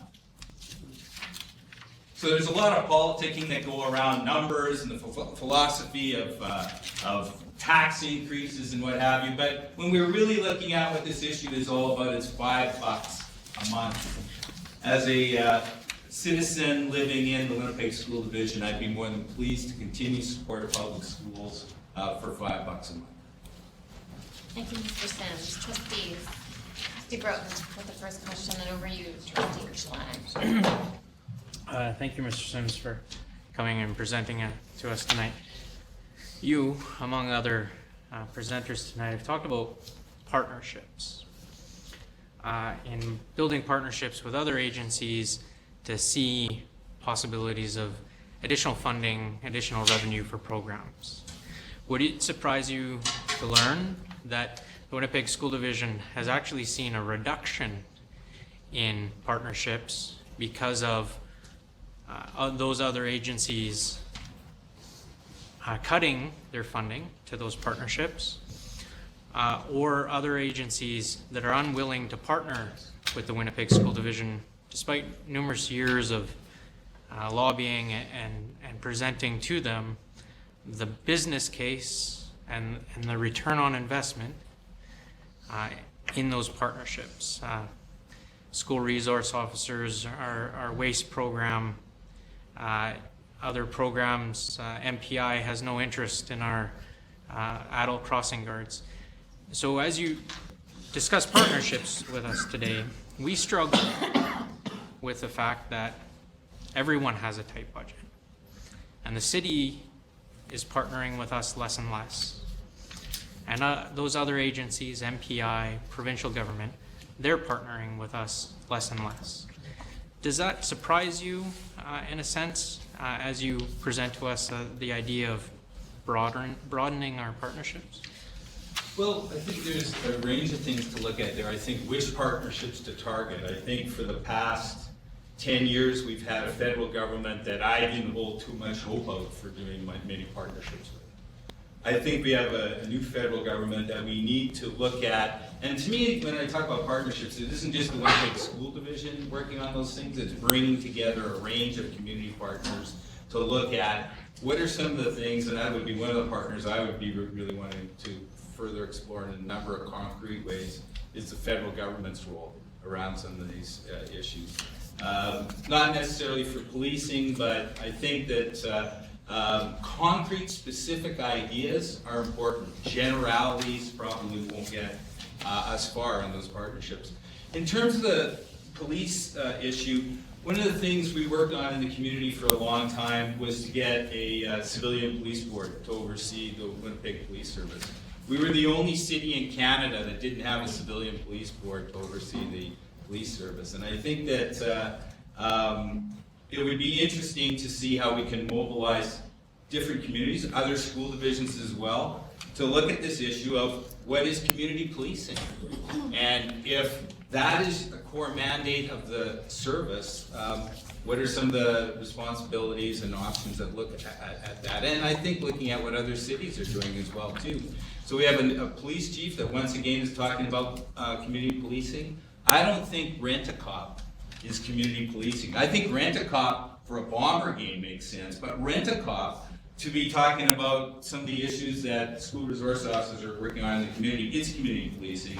And that's the role of the city government. So I don't think we've had broader public debates about this kind of alignment around school resource officers. And I go back historically, is that I think what we started to do is say, how do we get our foot in the door to at least get these programs going to show that they're important? But after that, the police need to step up and play a broader role. It's not your mandate. I think it would be interesting to go down to the police board and say, you know what? Would you fund $380,000 of our nursery program? Because police chiefs across the states and Canada know that's a really important crime prevention program. You know how far we're going to get with that. But I think we got to talk. We got to have these important conversations about the imbalance of education systems funding police officers. And so I think there's a lot of different ways we could go about doing that. And I think it is working with the broader community. I think if the school division is just doing it on its own, it's seen as a narrow self-interest. But if there's a broader partnership, I think there might be some different results. Moving over to Trustee Koszelanek with a question. Thank you very much for your presentation. I absolutely loved your comparison to Regina, that we would have 48 SROs throughout Winnipeg. That would be, quite frankly, fantastic. And interestingly enough, Winnipeg School Division's share would not be very much more at that $5,500 per school to receive an order, an excess, more staffing that would be, quite frankly, amazing. My question for you, however, goes back to your equality and equity. And you mentioned two different schools, and I'm sure so many people think of that as well, but one of the problems we run into is that you can't just say this school has no disadvantaged citizens. This school has several disadvantaged citizens. Sure, there may be a broader view that says a higher percentage, but if even one or two students in that school are disadvantaged as opposed to advantage, yes, we'll get to the question, as opposed to being advantaged, how do we mitigate that factor of the equality versus equity if we've decided that a certain school only gets it? Well, I think when you're looking at communities, you're looking at communities, not individuals. And I'd be interested to look at what the average income and the average value of the house in the Queenston catchment area would be compared to the William White catchment area. And when you look at those kind of differentials in community, it would be stark. And I guess I just go back to the idea that treating everyone the same isn't equitable. And I'm not trying to get, chewed on words. That I think this is and I would illustrate that concept when the decision was made to reduce the nursery program in the 90s. All schools got cut the same because everyone wanted to treat everyone the same. But the same isn't treating people equitably. And communities in the inner city were hurt more by that decision than looking at how do we look at things equitably. I'm advocating that we maintain the nursery program. I do think that the nursery program, 50 years, it's the anniversary. I think there's different things we can do just because it's been there for 50 years. It doesn't mean there can't be things done differently. I think the partnerships with the Aboriginal Head Start program are very interesting things to look at in terms of identity development and language and different community partners. That just running the nursery program isn't always the way to go, but partnerships, collaborations like at Dufferin School are the way to go. So I guess for me, I'd be saying to you, it's not about individuals, it's about communities, and that's how I would say that we need to look at things. Okay, one more question from Trustee Babinski. Yeah. I took part in, you had a big part in bringing the SROs to the Winnipeg area. I guess you spearheaded the whole introduction with Mr. Prasad from St. John's High School. There's a few delegations that went to Alberta to go take a look at their SRO programs. I went and I checked that out, and I like cops in schools. I think it's a good idea. I think police in schools is a great idea for a whole variety of reasons. So I'm not going to say which ones they are. I think it's the whole concept. Right after that delegation came back, and the police chief went, there was superintendents, trustees, activists. We all went to go take a look at an SRO conference, because there was hundreds of SROs in Alberta at the time. Right after we got back, I also went on my own dime to New York City to go take a look at the largest school police department in the world. And they have a different setup there. They don't have SROs in every school. They have SROs all over the place, but they also have cadets, moms on patrol, not rent-a-cops. They have mothers on patrol that have a vested interest in their children and their neighbors' children. Trustee Babinski, you're coming around to your question, eh? Yeah. Okay. So I like these cops in schools. I do. But to keep cops in schools, to keep the nursery program, what would you do? Would you keep that? Would you introduce, in regards to our budget, would you introduce new programs? Would you keep everything the same? What would you do?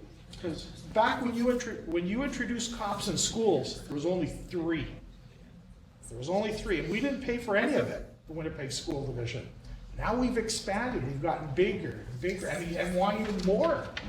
So I think he understood the question, Trustee Babinski. What would you do? But what would you do with the budget in regards to, since we're speaking about the budget? Sure. Well, like I say, I think we need to spend more time going down to the police board and talking about the police, the city of Winnipeg has that jurisdiction and that they should be paying for that like other cities do. And so that would be one of the things that we look at. We know now it's not just city councilors that run that, it's a civilian police board, and we need to make the case. So I think that's one of the things I would do. I guess in terms of the budget, I said I'm willing to pay $5. I think philosophically we hear people talk about tax increases and things like that. I think when you look and drill down, what are we really talking about? We're talking about $5. I'm willing to pay $5.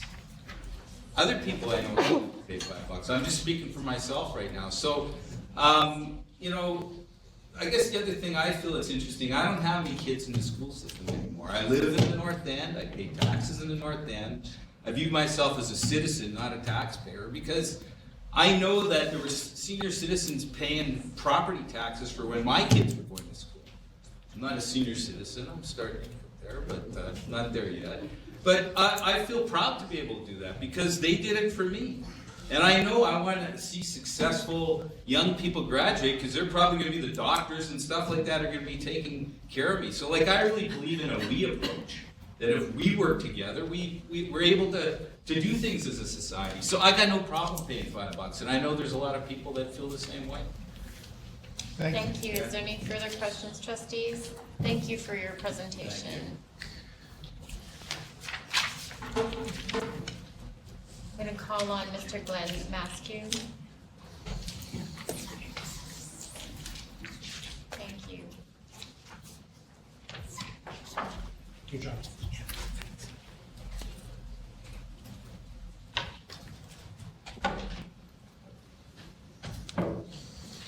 I'm gonna steal an extra minute by handing this up. For sure. Thank you. Just some calculations and notes for discussion.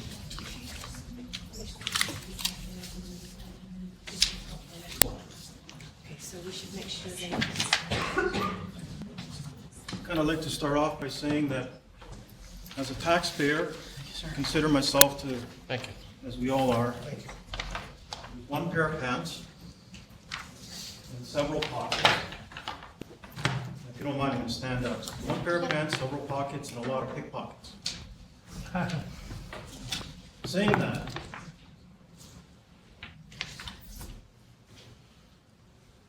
our province as a whole is in trouble. Would you prefer the? No, I'm fine. I've been sitting at a computer all day, so I'm going to wander around a bit. Yeah, no problem. Our province as a whole is in trouble. We're currently experiencing a deficit, not the debt, but a deficit of $1 billion. The promise is, by the current government, excuse me, is to balance that deficit within 7 years. So if we do straight math, approximately $150 million a year in reduced spending.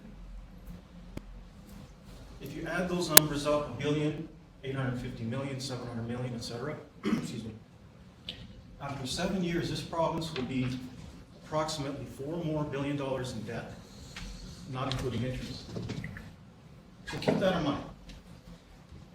The concern of a 1.4% increase in funding this year, that's news for you, it's not going to get much better.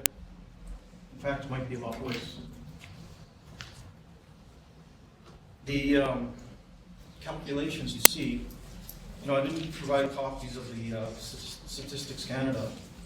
Last year in Winnipeg and Manitoba, our inflation rate's 1.1%.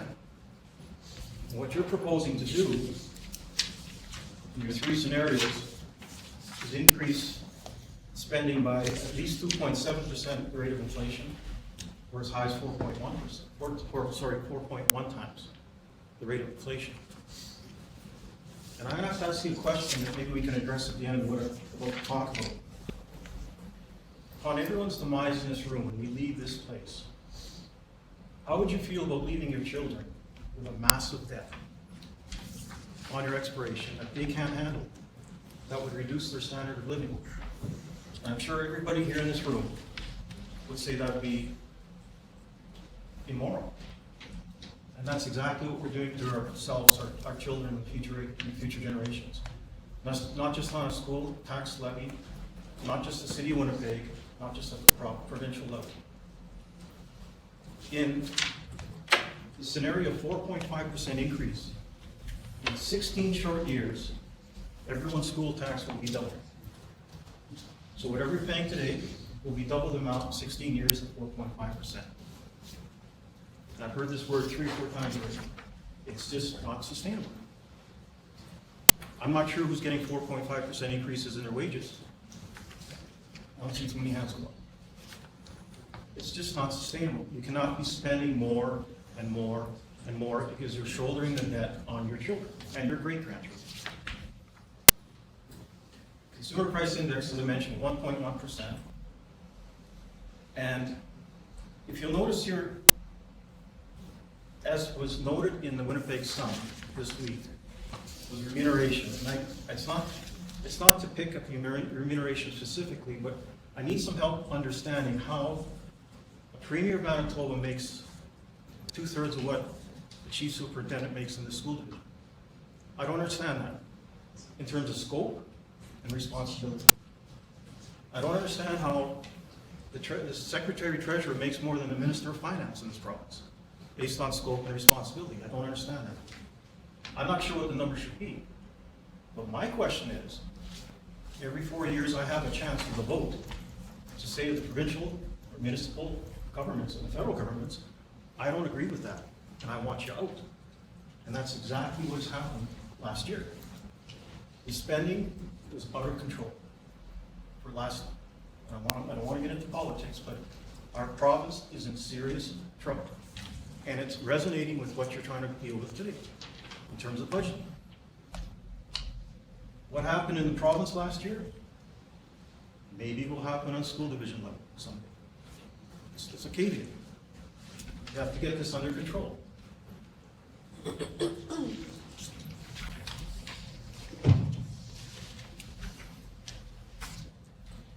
The notes and recommendations I have, that I would expect that the rates of increase to school taxes match the rate of inflation. And that's already below 2%. The minimum, you're looking at 3.0%. Individuals and organizations have to live within their means. If I ran my household the way this organization and the provincial organization has been, I'd be bankrupt years ago. It's not fair to pass on unwarranted spending on the backs of future generations and pensioners and this generation. As I mentioned, get back to the basics. Focus only on those programs that are essential and in accordance with the Provincial Education Act. If there's any money left over, then deal with the extras.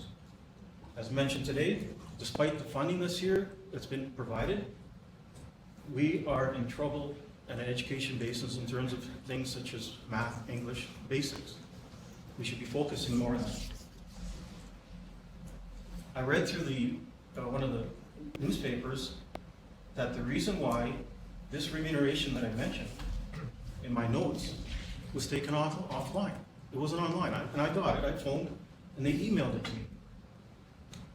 But I have one mention of that, and I could be wrong about this, but it was mentioned in the media, whether it be fake news or not, that one of the reasons why is that the unions had concern about safety or some issue. But I have an answer to that. Unions don't pay your salaries. I pay your salaries. I should be privy to that information without having to ask for it and then have to receive it. It should be open to the public. It should be accountable, and open and transparent. I recommend that consideration be called zero-based budgeting. Again, look back at the basics. Look at the core values and programs that you have to go after, and then work from there. And that, over time, these programs will change. And if there's any money that you feel is discretionary, put it towards the extras. But there's a lot of things the school division and others are doing that are well beyond their mandate. And I guess in conclusion, as mentioned, this is not sustainable. This model will not work in the long term. It's not working right now. I hear people mention, and with due respect, it's only $5, it's only $10, it's only $20. But that's out of one pocket of my jeans. Everyone's grabbing at my pockets, as with everybody else. Thank you. Thank you for your presentation, Mr. Maskiw. Feel free to stay standing, but trustees have some questions. I have to stand, sir. Yeah. Trustee I'm Kashan, not trying to be menacing. you're fine, fine. Thank you very much for your presentation. Much as you discussed with the North District, it's along similar lines. I agree with a lot of what you say. The difficulty I have is we have great programs like Nursery, like the SROs, like our adult crossing guards that help our child crossing guards quite often and keep them safe. These are all not under mandate, but they're ones that many residents over time have come to us and said, we need this, we need to protect our children more, we need a better education than what's provided as the minimum under the Education Act. What out of what was presented, because I know you don't know everything that's in our budget, what out of what was presented do you see as legitimate cuts that you would be quite willing to do Out of the ones that were presented in those I'll meetings? tell you what, if you invited me to your office tomorrow, by noon, I'd find you $500,000 in administration. Right off the bat. My question to you, with all due respect, is why do we need 4 superintendents in the school division? Why? How many does Seven Oaks have? 1? Mr. O'Leary? I don't know. Am I wrong? Why do we have 4 as one example? And if that's, that's $170,000 plus benefits, you're looking at $250,000 all in a year, give or take, with pension, unless it's unfunded liability pension. Find 2 of those, I found you $500,000 right there. And if you can't do it tomorrow, you have to seriously think about attrition. When that position becomes vacant, you do not fill it. You look at technology, you look at ways and means of becoming more efficient, and you get the job done with less. And I'm sorry, that's just the way things are. I'm self-employed for 25 years this month. Some weeks I eat bacon and beans, and some weeks I have a steak. You do with what you do. And like I say, it's nothing personal here, and it has nothing, but if I ran my household the way most organizations do in the public realm, I wouldn't even have my household. Why not? The bank would say to me, credit union would say to me, forget it, pull the plug. That's one example. Sorry, I haven't had the opportunity to go line by line through your budget, but I guarantee you within a day I'd find you easily, without hurting any programs. Thank you. Are there any further questions, Trustee? Yeah. Trustee Babinski. So I noticed that you're an accountant, yes? A certified accountant? They're all CPAs now. Okay, and so I did hear that you say, it's a law that, compensation disclosure, people making over 50,000, it should be made available. What about, you're talking about line by line. Do you think the entire budget should be put online for people to see? Do you think all the different classifications of salaries and expenditures should be put online? Do you think more should be available to the public than not enough? Well, that's a tough question to answer, because someone like myself, with my background, I could pour over much detail and understand it. With all due respect, most people don't have the time or the ability to do that, or to know what to look for. And it's not a disparaging remark, it's just what people do, right? But I don't think, I have your brochure here, and it was mentioned today that the one line item that doesn't move is administration. Yeah, it's 2.7% compared to 3.5%, but just because someone says 3.5% is a mandated amount doesn't mean that's the target. Why not become 2.3%?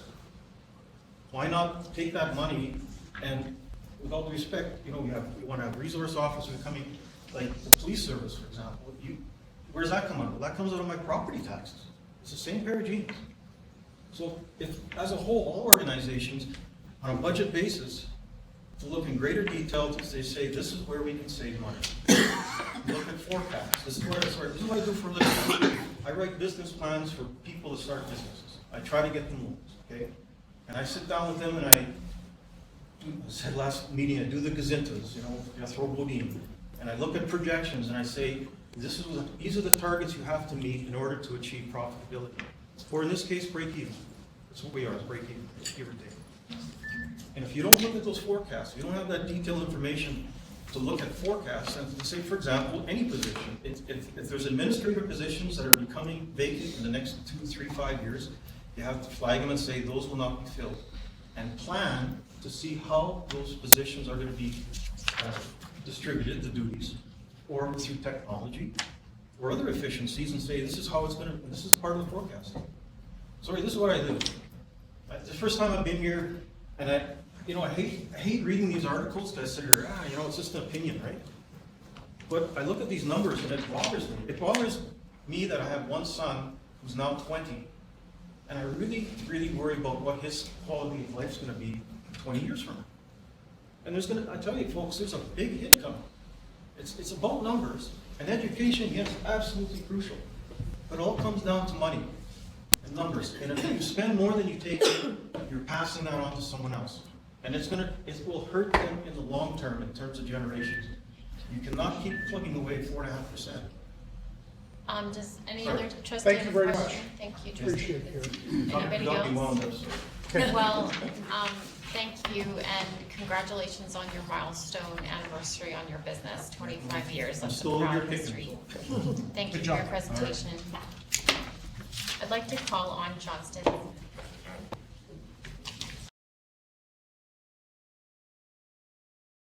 Call on Alexa Rosentreter.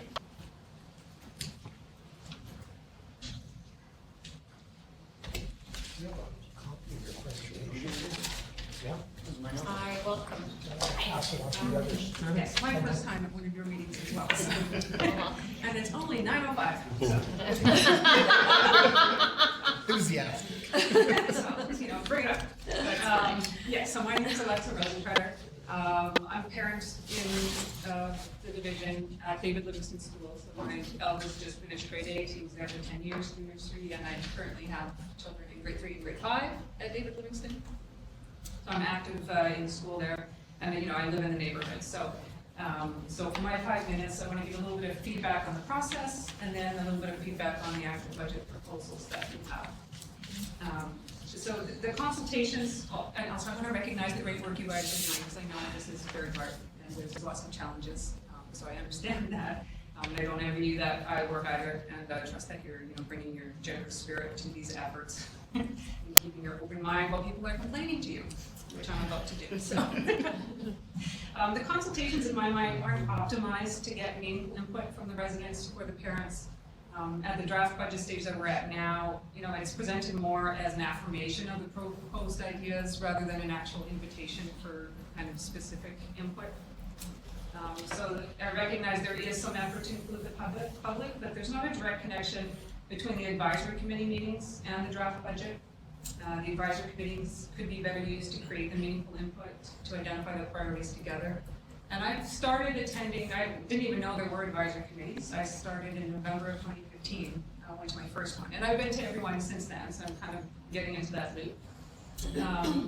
But there's, you kind of have these meetings, and then there's, the information comes and goes, and then it's not carried through anywhere else. And it's hard to see, even if I think to November, which wasn't that long ago, the connection of what was at that meeting to what showed up in the February meeting. There's no direct correlation in my mind. And so at these meetings, there's not enough budget details, more to what Glenn also spoke to about, having the detailed budgets. There's not enough detail for residents to be able to evaluate the different budgeting options. So we get lump sum figures, but we don't know what the thinking is or what the details are that build those figures. And so for one example, the cost of full-day kindergarten program versus other proposals being presented. The full-day kindergarten program isn't discussed. It has a number. We don't know what it is. We don't know what it compares to the nursery reductions or how it compares to the crossing guards. We just don't have that level of detail, so we can't evaluate that.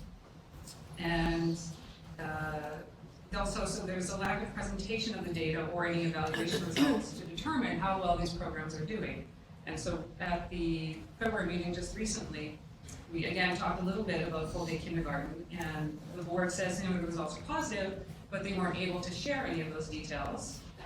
And then if I just did a quick online glance, studies done elsewhere show disappointing results for full-day kindergarten, and there's an ongoing debate about the effectiveness of full-day kindergarten and long-term results. And so without having any data presented to us, it's hard to understand what the thinking is to proceed with pilot programs or expanding programs that still appear to be somewhat controversial and haven't been presented to us with any particular facts.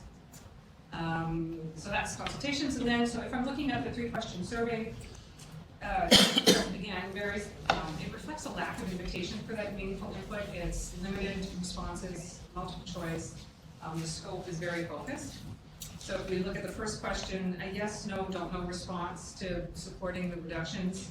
It doesn't provide any context for the decision making. So even for you to get those results back, you get yes, no, don't know. You don't know what people are thinking. And having an open-ended response as a fourth option, people could say yes, but, or no, but, and you could actually hear you know, all the different choices of how people are looking at that question. And the second question, which did have an open box, so which I took the opportunity of typing in a lot of things that were irrelevant to that question, but it was the only place to type in the online survey. The question, you know, in order to reduce the school tax levy, what school programming would you be willing to cut in your community? It's a leading question. It assumes that the only programming of it is available for budget cuts, and there's no recognition that administration costs or other categories could be considered. So again, the wording of the question is important, and people should have an opportunity to, you know, express their views, and because people might not feel that they can't answer that question in any other way other than what am I cutting? So, and then the third question was a multiple choice question asking for the different increase rates. And it asks for a response, but it doesn't relate the increases to any specific budget priorities. It just asks you A, B, C, D, E. And again, if you have an open-ended line, people could say, yes, I want to increase 6% because I, you know, approve for nursery, but not this, not that. But again, it's very limited in having those just multiple choice questions. And so I would encourage you to reconsider the survey construction in the future, just to allow people more feedback, more specific feedback. And then, so regarding the budget, there was an apparent lack of transparency in how the budget priorities are established. Like, as you know, as an outsider resident, it's not clear. When I go to the website, I spent 3 hours on the website last night, kind of scrolling around. That nothing that identifies the process for how the board considers the programming ideas it's putting into its budget, or any way for the public that has ideas for how they could present and come to you. So I don't know if there is or isn't a process, but I'm not aware of what that is. And in the materials that have been provided to date, so the poster brochure, again, there's no data or rationale presented to demonstrate the criteria that were used in determining the proposed budget options. So you present 3 budget options, but you don't talk at all about all the things you considered that aren't there. So we don't know how rigorous was the examination of the administration costs. What was considered? What was ruled out? Like, you just get, here's the, you know, we're going to cut nursery. And it just seems like a very simplistic way of things that are, people aren't going to want to cut. So you put them in and then they'll approve them. And it just doesn't feel rigorous, I guess. So, and then in the proposal, so new programs are being considered that weren't previously presented at other consultation meetings. So it's just, again, not knowing the process, but, you know, so now there's international, there's the autism, there's pending board motions. None of these really come up, to my recollection, like at the November meeting, but now they're in the proposal at the February meeting.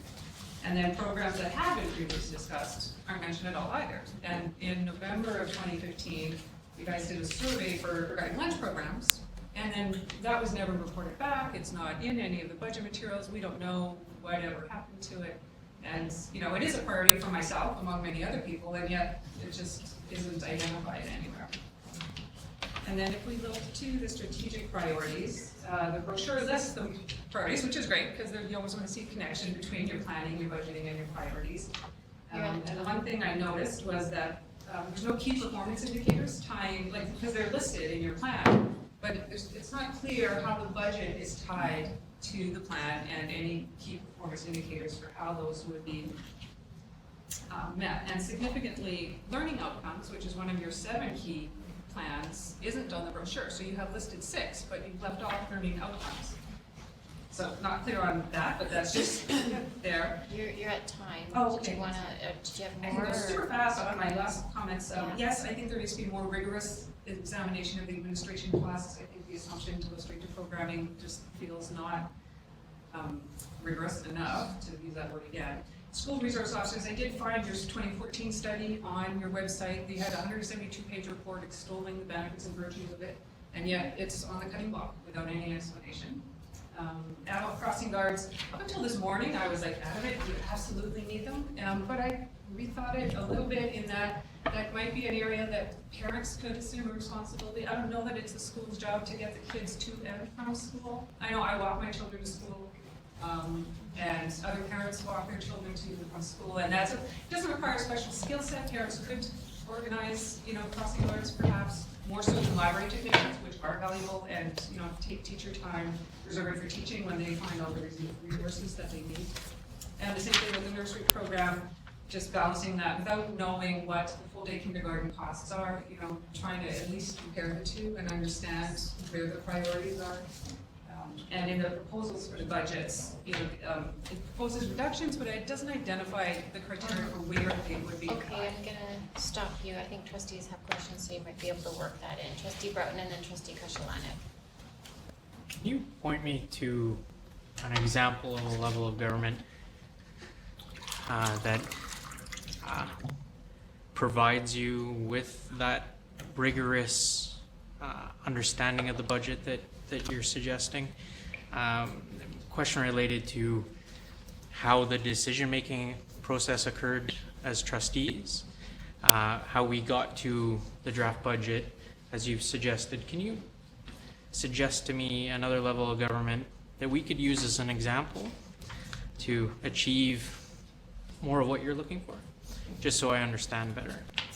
I haven't examined any other public budgets. This is my first endeavor in that regard, so I can't tell you anywhere, but I just know, just from budget experience, and even, you know, similarly in work, I work on film budgets, and we create, you know, we work with budgets, and there's that thinking process of what is in and what is out, and how you're making your choices. And my assumption would be that in a public space, that there would be some kind of disclosure of, or even being able to see that, because I looked at the frame budget, and again, but it's lumps. There's no detail of what's in that. So I don't know if you can find it anywhere publicly as a person, or unless you have to ask specially somewhere. But if you do have an interest of like looking at it line by line by line, it's not there to look at. Okay. And so I would think that's where there's the opportunity for the board to share back and say, well, we're not giving you all this, or you don't have all this information. But just so that you can feel comfortable in accepting these increases, know that here is the thought thinking that we've done, right? As opposed to. Trustee Broughton, I've got a speakers list, so thank you Just, for that. No, I'll be going back to you. Nice tries, though. Thank you. Trustee Kashalanek and then trustee Naylor. Thank you very much for presenting. I as well, in the past, before I was a trustee, had a lot of difficulty finding out the information about the committees that exist out there, the district committee meetings that you can go to. In my opinion, they weren't very well organized in the past. One of the things we've done recently is try to make that better. A simple thing such as we actually set the dates ahead of time, and that's it, the dates don't move, which helps a lot as a parent if you're trying to plan to come to these meetings. We do advertise those at the start of the year. Is there a suggestion that you have that can also or better increase people's attendance or participation in those district committees? It really is the open time to discuss. As you see here, you're limited to 5 minutes. We get to ask one question. The district committees are a lot more open to things like that and a more robust conversation. So I'm just wondering if there's other ideas that you have right now or that you want to provide later in regards to how we can make those district committees better for you. I don't know about participation, although I think that I've seen they've been fairly well attended, the ones that I've gone, I go to the district, and they're fairly well attended. But it's almost like formulaic. Like there's not a lot of real conversation. It's just, here's the agenda, we're gonna shove some information at you, we'll have some cookies and we'll leave. And it just doesn't feel like there's a lot of back and forth or, you know, opportunity to dig a little deeper. But so I would be willing to think about that more and work on better ideas, but that's my experience today. We're always welcome to more information. Whenever you want, Trustee email Kashalanek, any one of us. I've got a speakers list. Trustee Naylor, thank you. I just wanted to ask a couple of things just about your level of awareness, because I don't know which district advisory committee meeting you were at, but just to make sure that, or wanted to know if you're aware that the options we had for what to look at cutting are things that are completely funded by the taxpayer, so that many things would never appear on that list because they're things that are in fact funded by the province. So I don't, were you aware of that? I think that was mentioned, yeah, the difference between what was funded by the province and what's in the areas that aren't. Okay, Thank you, Trustee Naylor. I forgot, I should have. Trustees are behaving really well. Thank you, Trustee Babinski. With another one question for Trustee. A lot of really good comments. Thank you. for showing up and sharing them with everyone. I really like the one where there's no box to put in there should be a box that says, how do you make the Winnipeg School Division better in your opinion? If you have any questions, feel free to use this area to ask the questions or to make your comments. And I think that box should be available on our website 24/7, 365, where people can actually get more involved. I think the advisory committee that you have been going to is the inner city one. Yes, so now the question that I have for you is in regards to the budget. Do you think we should cut some stuff, leave everything the same, or be adding extras in? Where do you think? No to the extras, for sure, at this, again, echoing everyone's comments and, figuring things out in the long term. And then, it's hard to say, again, without seeing all the details, but my first thing would be to look more closely at the administration and finding, efficiencies within that and understanding what's in there. And can those come first before cuts to programming? And then, again, looking at what other people have said about the partnerships. And looking for the tough choices, like literally at 8 o'clock this morning, I was like, go crossing guards, and then at 9 o'clock I was like, oh, maybe parents could do crossing guards, maybe we could give that up, so, choices. Thank you very much. Trustees, That was good. anybody want me to circle back to them? All right. Thank you very much for your presentation, I appreciate it. And for our final speaker tonight, presenter Sharon Machinski.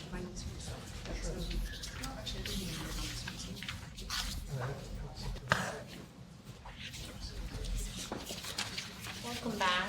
Hello, whoever thought you'd be happy to see me. Hello. Always happy to see parents, always, and community members. Welcome to the special meeting again. Am I a mathematician? Heck no. Do I have any solutions for you? Heck no. Do I want your job? Definitely not. But last year I came towards you, before you, and requested money for transportation for the wheelchair students. While there was some discussion done over it and supposed solutions were supposed to come into effect this year, really nothing has changed. I have attached last year's presentation to today's because my rationale is still the same. It hasn't changed. Wheelchair students are still being left behind when their classmates are going out to the community. While I did get an email back from administration stating that the students are rotated into their activities, no other student in the division is asked to rotate in other classes. You don't go to every second calculus class. You don't go to every second science class. So why are these students expected to miss activities because they're in wheelchairs? Over the years, my husband and I have transported our own child to activities when there was no funding for transportation. We also volunteered to transport our child to stretch the transportation budget for the other students. And as a parent, we'd leave the school and I would feel guilty knowing that classmates are being left behind because they have no way out of that building. So when I look at certain things in all your reports, and I hate to say it, I am one of the nerds who subscribe to the website and I get all your minutes and I see reports. And it really bothered me when I saw the Building and Transportation Committee report that 371 half-day kindergarten students are transported. 371. When I'm looking at a program where right now there are 6 kids in wheelchairs who can't get out for their programming because we are told there's no funding or we have to stretch the funding. So some of the things I looked at are some of the decisions that are being made under your policy AGAB for recognition of special achievement.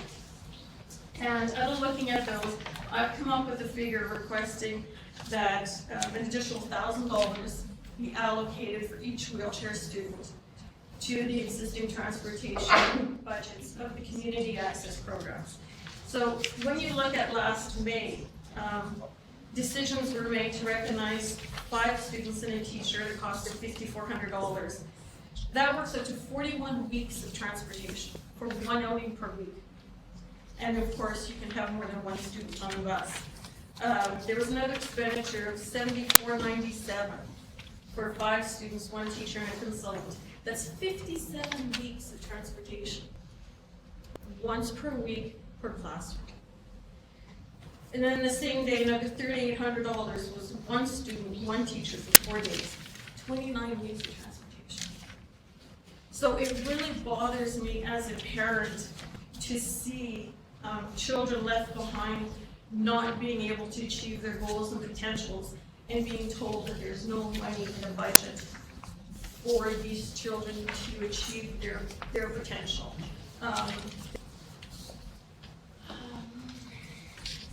I know that the staff in the division work really hard to stretch for meager budgets for transportation. And I would not want to be in their position to say, okay, here's 2 days outing, but only half of you can go and half of you have to stay back. I really don't know how they do it. So I am hoping that the board will find this money. And just to quote my gentleman earlier, for the 5 students that will still be in Sisler for next year, percentage of the budget is 0.000124 to find $5,000 for those 5 students. Now, I don't know how many other wheelchair students there are in other community access programs, but I'm sure we could find, I'd say $25,000 to put in account for these students, so they're able to participate in their IEPs, meet their goals, do the transitioning, go to work ed. You know, we want the best for all our students, and it's not happening.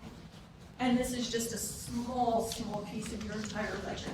And whatever decision you make over the next weeks or so, it's not gonna affect my daughter. You know, we're done with the school system. But you're not gonna get rid of me. I'm gonna fight for her friends and for her classmates. I'm sorry, so. And yes, I'm willing to pay for continuing programs and services that are up there now. I'm not prepared to pay for more initiatives. And you know, when it comes to nursery, every child should be entitled to nursery, no matter where you live in the division. Okay. Thank you for your presentation. Trustees, are there any questions?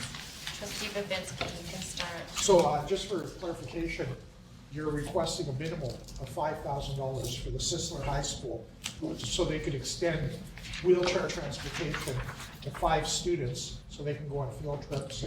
Oh, it's not just field trips, Mike, and it's per every wheelchair student in the division. It's just that I don't know where they all are. But right now, I know next year, there are 5 children in the community access program who are transitioning. They're in that stage where they need to go to work ed, they need to see community programs, they need to be able to participate in them. And without the transportation, they can't. But with this addition, the teachers would be able to plan ahead of time. So if you know you're dropping off 2 students at work ed, the other 3 of the classmates can do a community outing.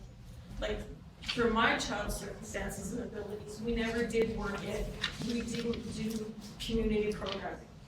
She does go to, what's the home? This is Red Dog. Yeah, she goes to Fred Douglas as part of a volunteer visit with the seniors. So that is what she does.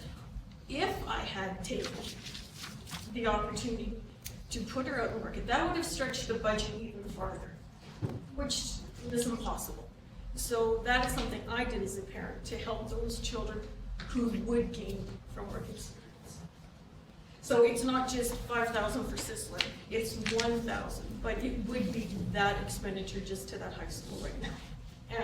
But I wanted to extend to all, where $1,000 would benefit Sisler student, because we're located somewhere near Crown Park, may not necessarily need all that money just to the resources and what's around that school. So 5,000 would be enough to do the majority of the schools in the Winnipeg school No, district? it would do Sisler. It would just do system. Yeah, I'm asking for, basically to look at 1,000 per wheelchair seat Right. in the division. I see. I've always appreciated your, you coming out and expressing different concerns in regards to handicapped people. I truly appreciate you coming out. Good job. Are there any other questions? Thank you so much for coming. Nice seeing you. Good job. Well, thank you very much, everyone that participated as a delegation tonight. I appreciated hearing from you, and on behalf of the Board of Trustees, I want to thank you. Would anyone like to move to adjourn? Actually, point of clarification. Number 5. That's fine. Point of clarification, is there not an opportunity for members of the public Yeah. who have not registered to, if they wish? You're right, to- I'm sorry. It's number 5, questions, I feedback. moved to close way too quickly, so we're gonna spend, a half hour or so for those in the gallery who didn't pre-register to appear before the board tonight. And so I understand that there are at least 2 of you that I can see that may know. Anyone else? You're shaking your No. head. No, thank you, shaking your head, so I'll just pause. This is just I'm gonna make sure that there's no one who was looking to make a representation to the board tonight.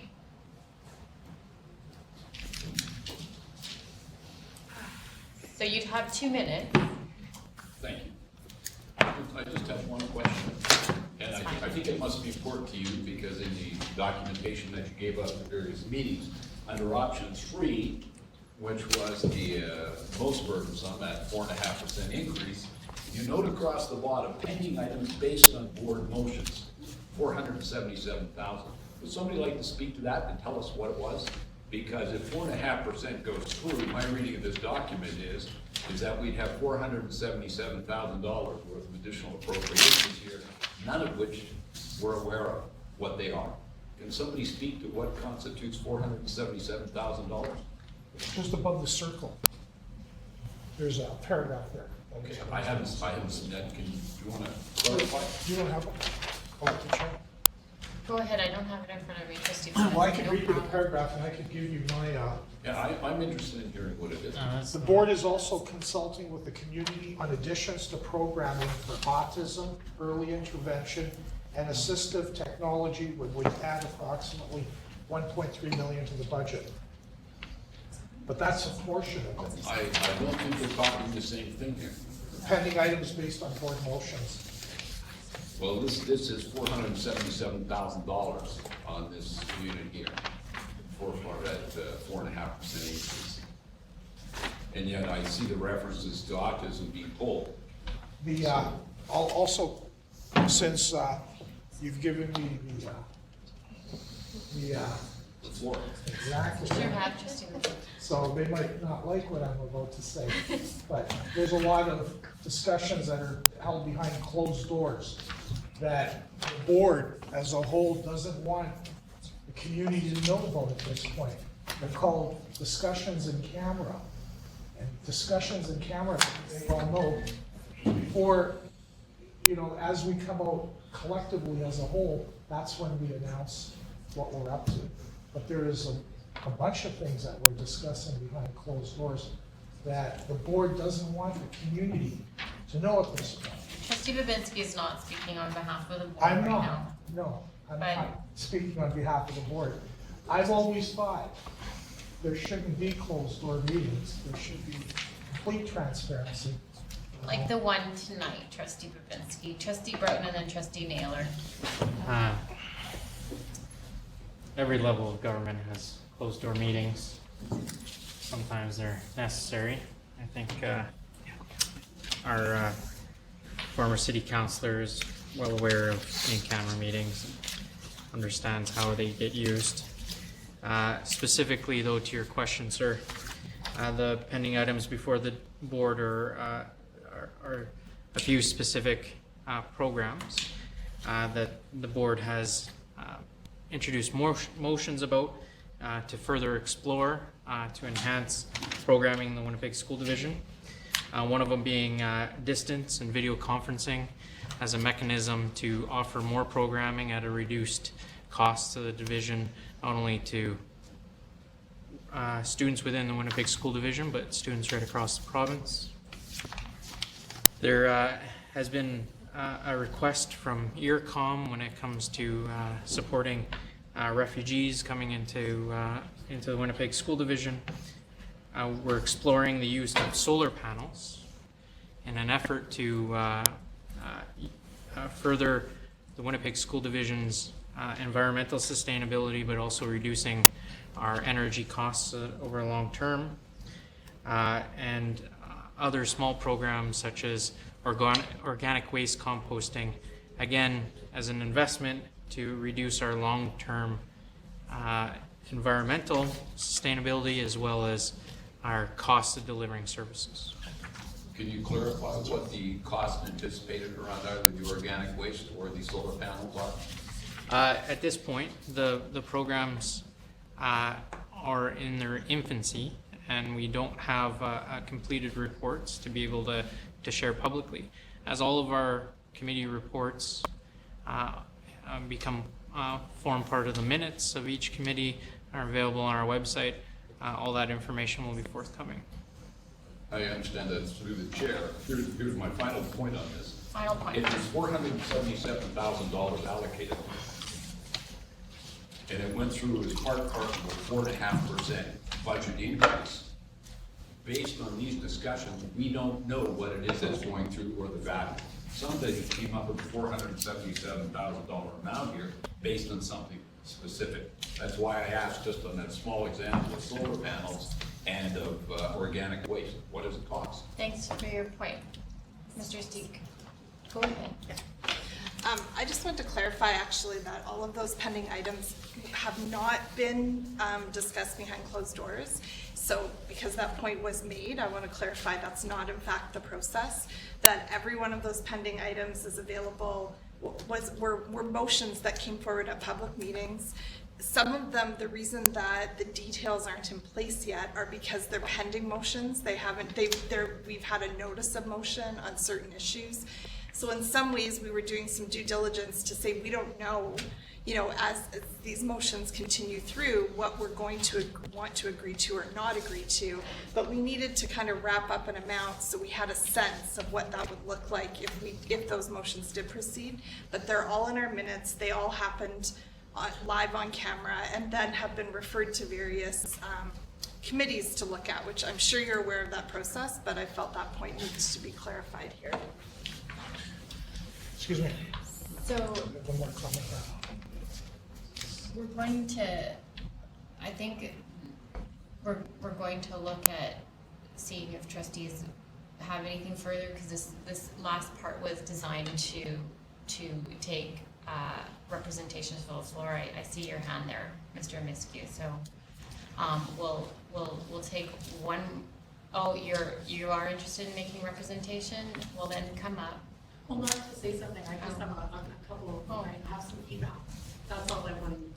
I just want to reiterate two solutions that I thought were excellent. One of them was pay cuts and pay freezes across the division. Instead of having a GPI that everyone gets, maybe we could have 0 GPIs and use that money towards education. I don't know how that would be feasible, because I do know there's unions involved, however, it's not impossible. The other thing is partnerships. We looked at agencies and different partnerships that agencies might be able to help the division in certain ways. What about private businesses? Now, is there something that needs to be passed, or is there, a loophole or something in the current system that doesn't allow for private businesses to get involved? For example, the milk program. Maybe Sobeys would like to go to their community and deliver milk. You got to be open to those things. And is it possible? So those are just two things that I really felt were excellent solutions, and could help with generating some income or taking away from some things and giving more teeth to, and we could get more value from our dollar.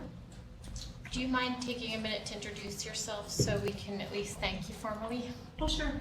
My name is Deanna Ratt, and I live in Winnipeg 1. I have 3 sons.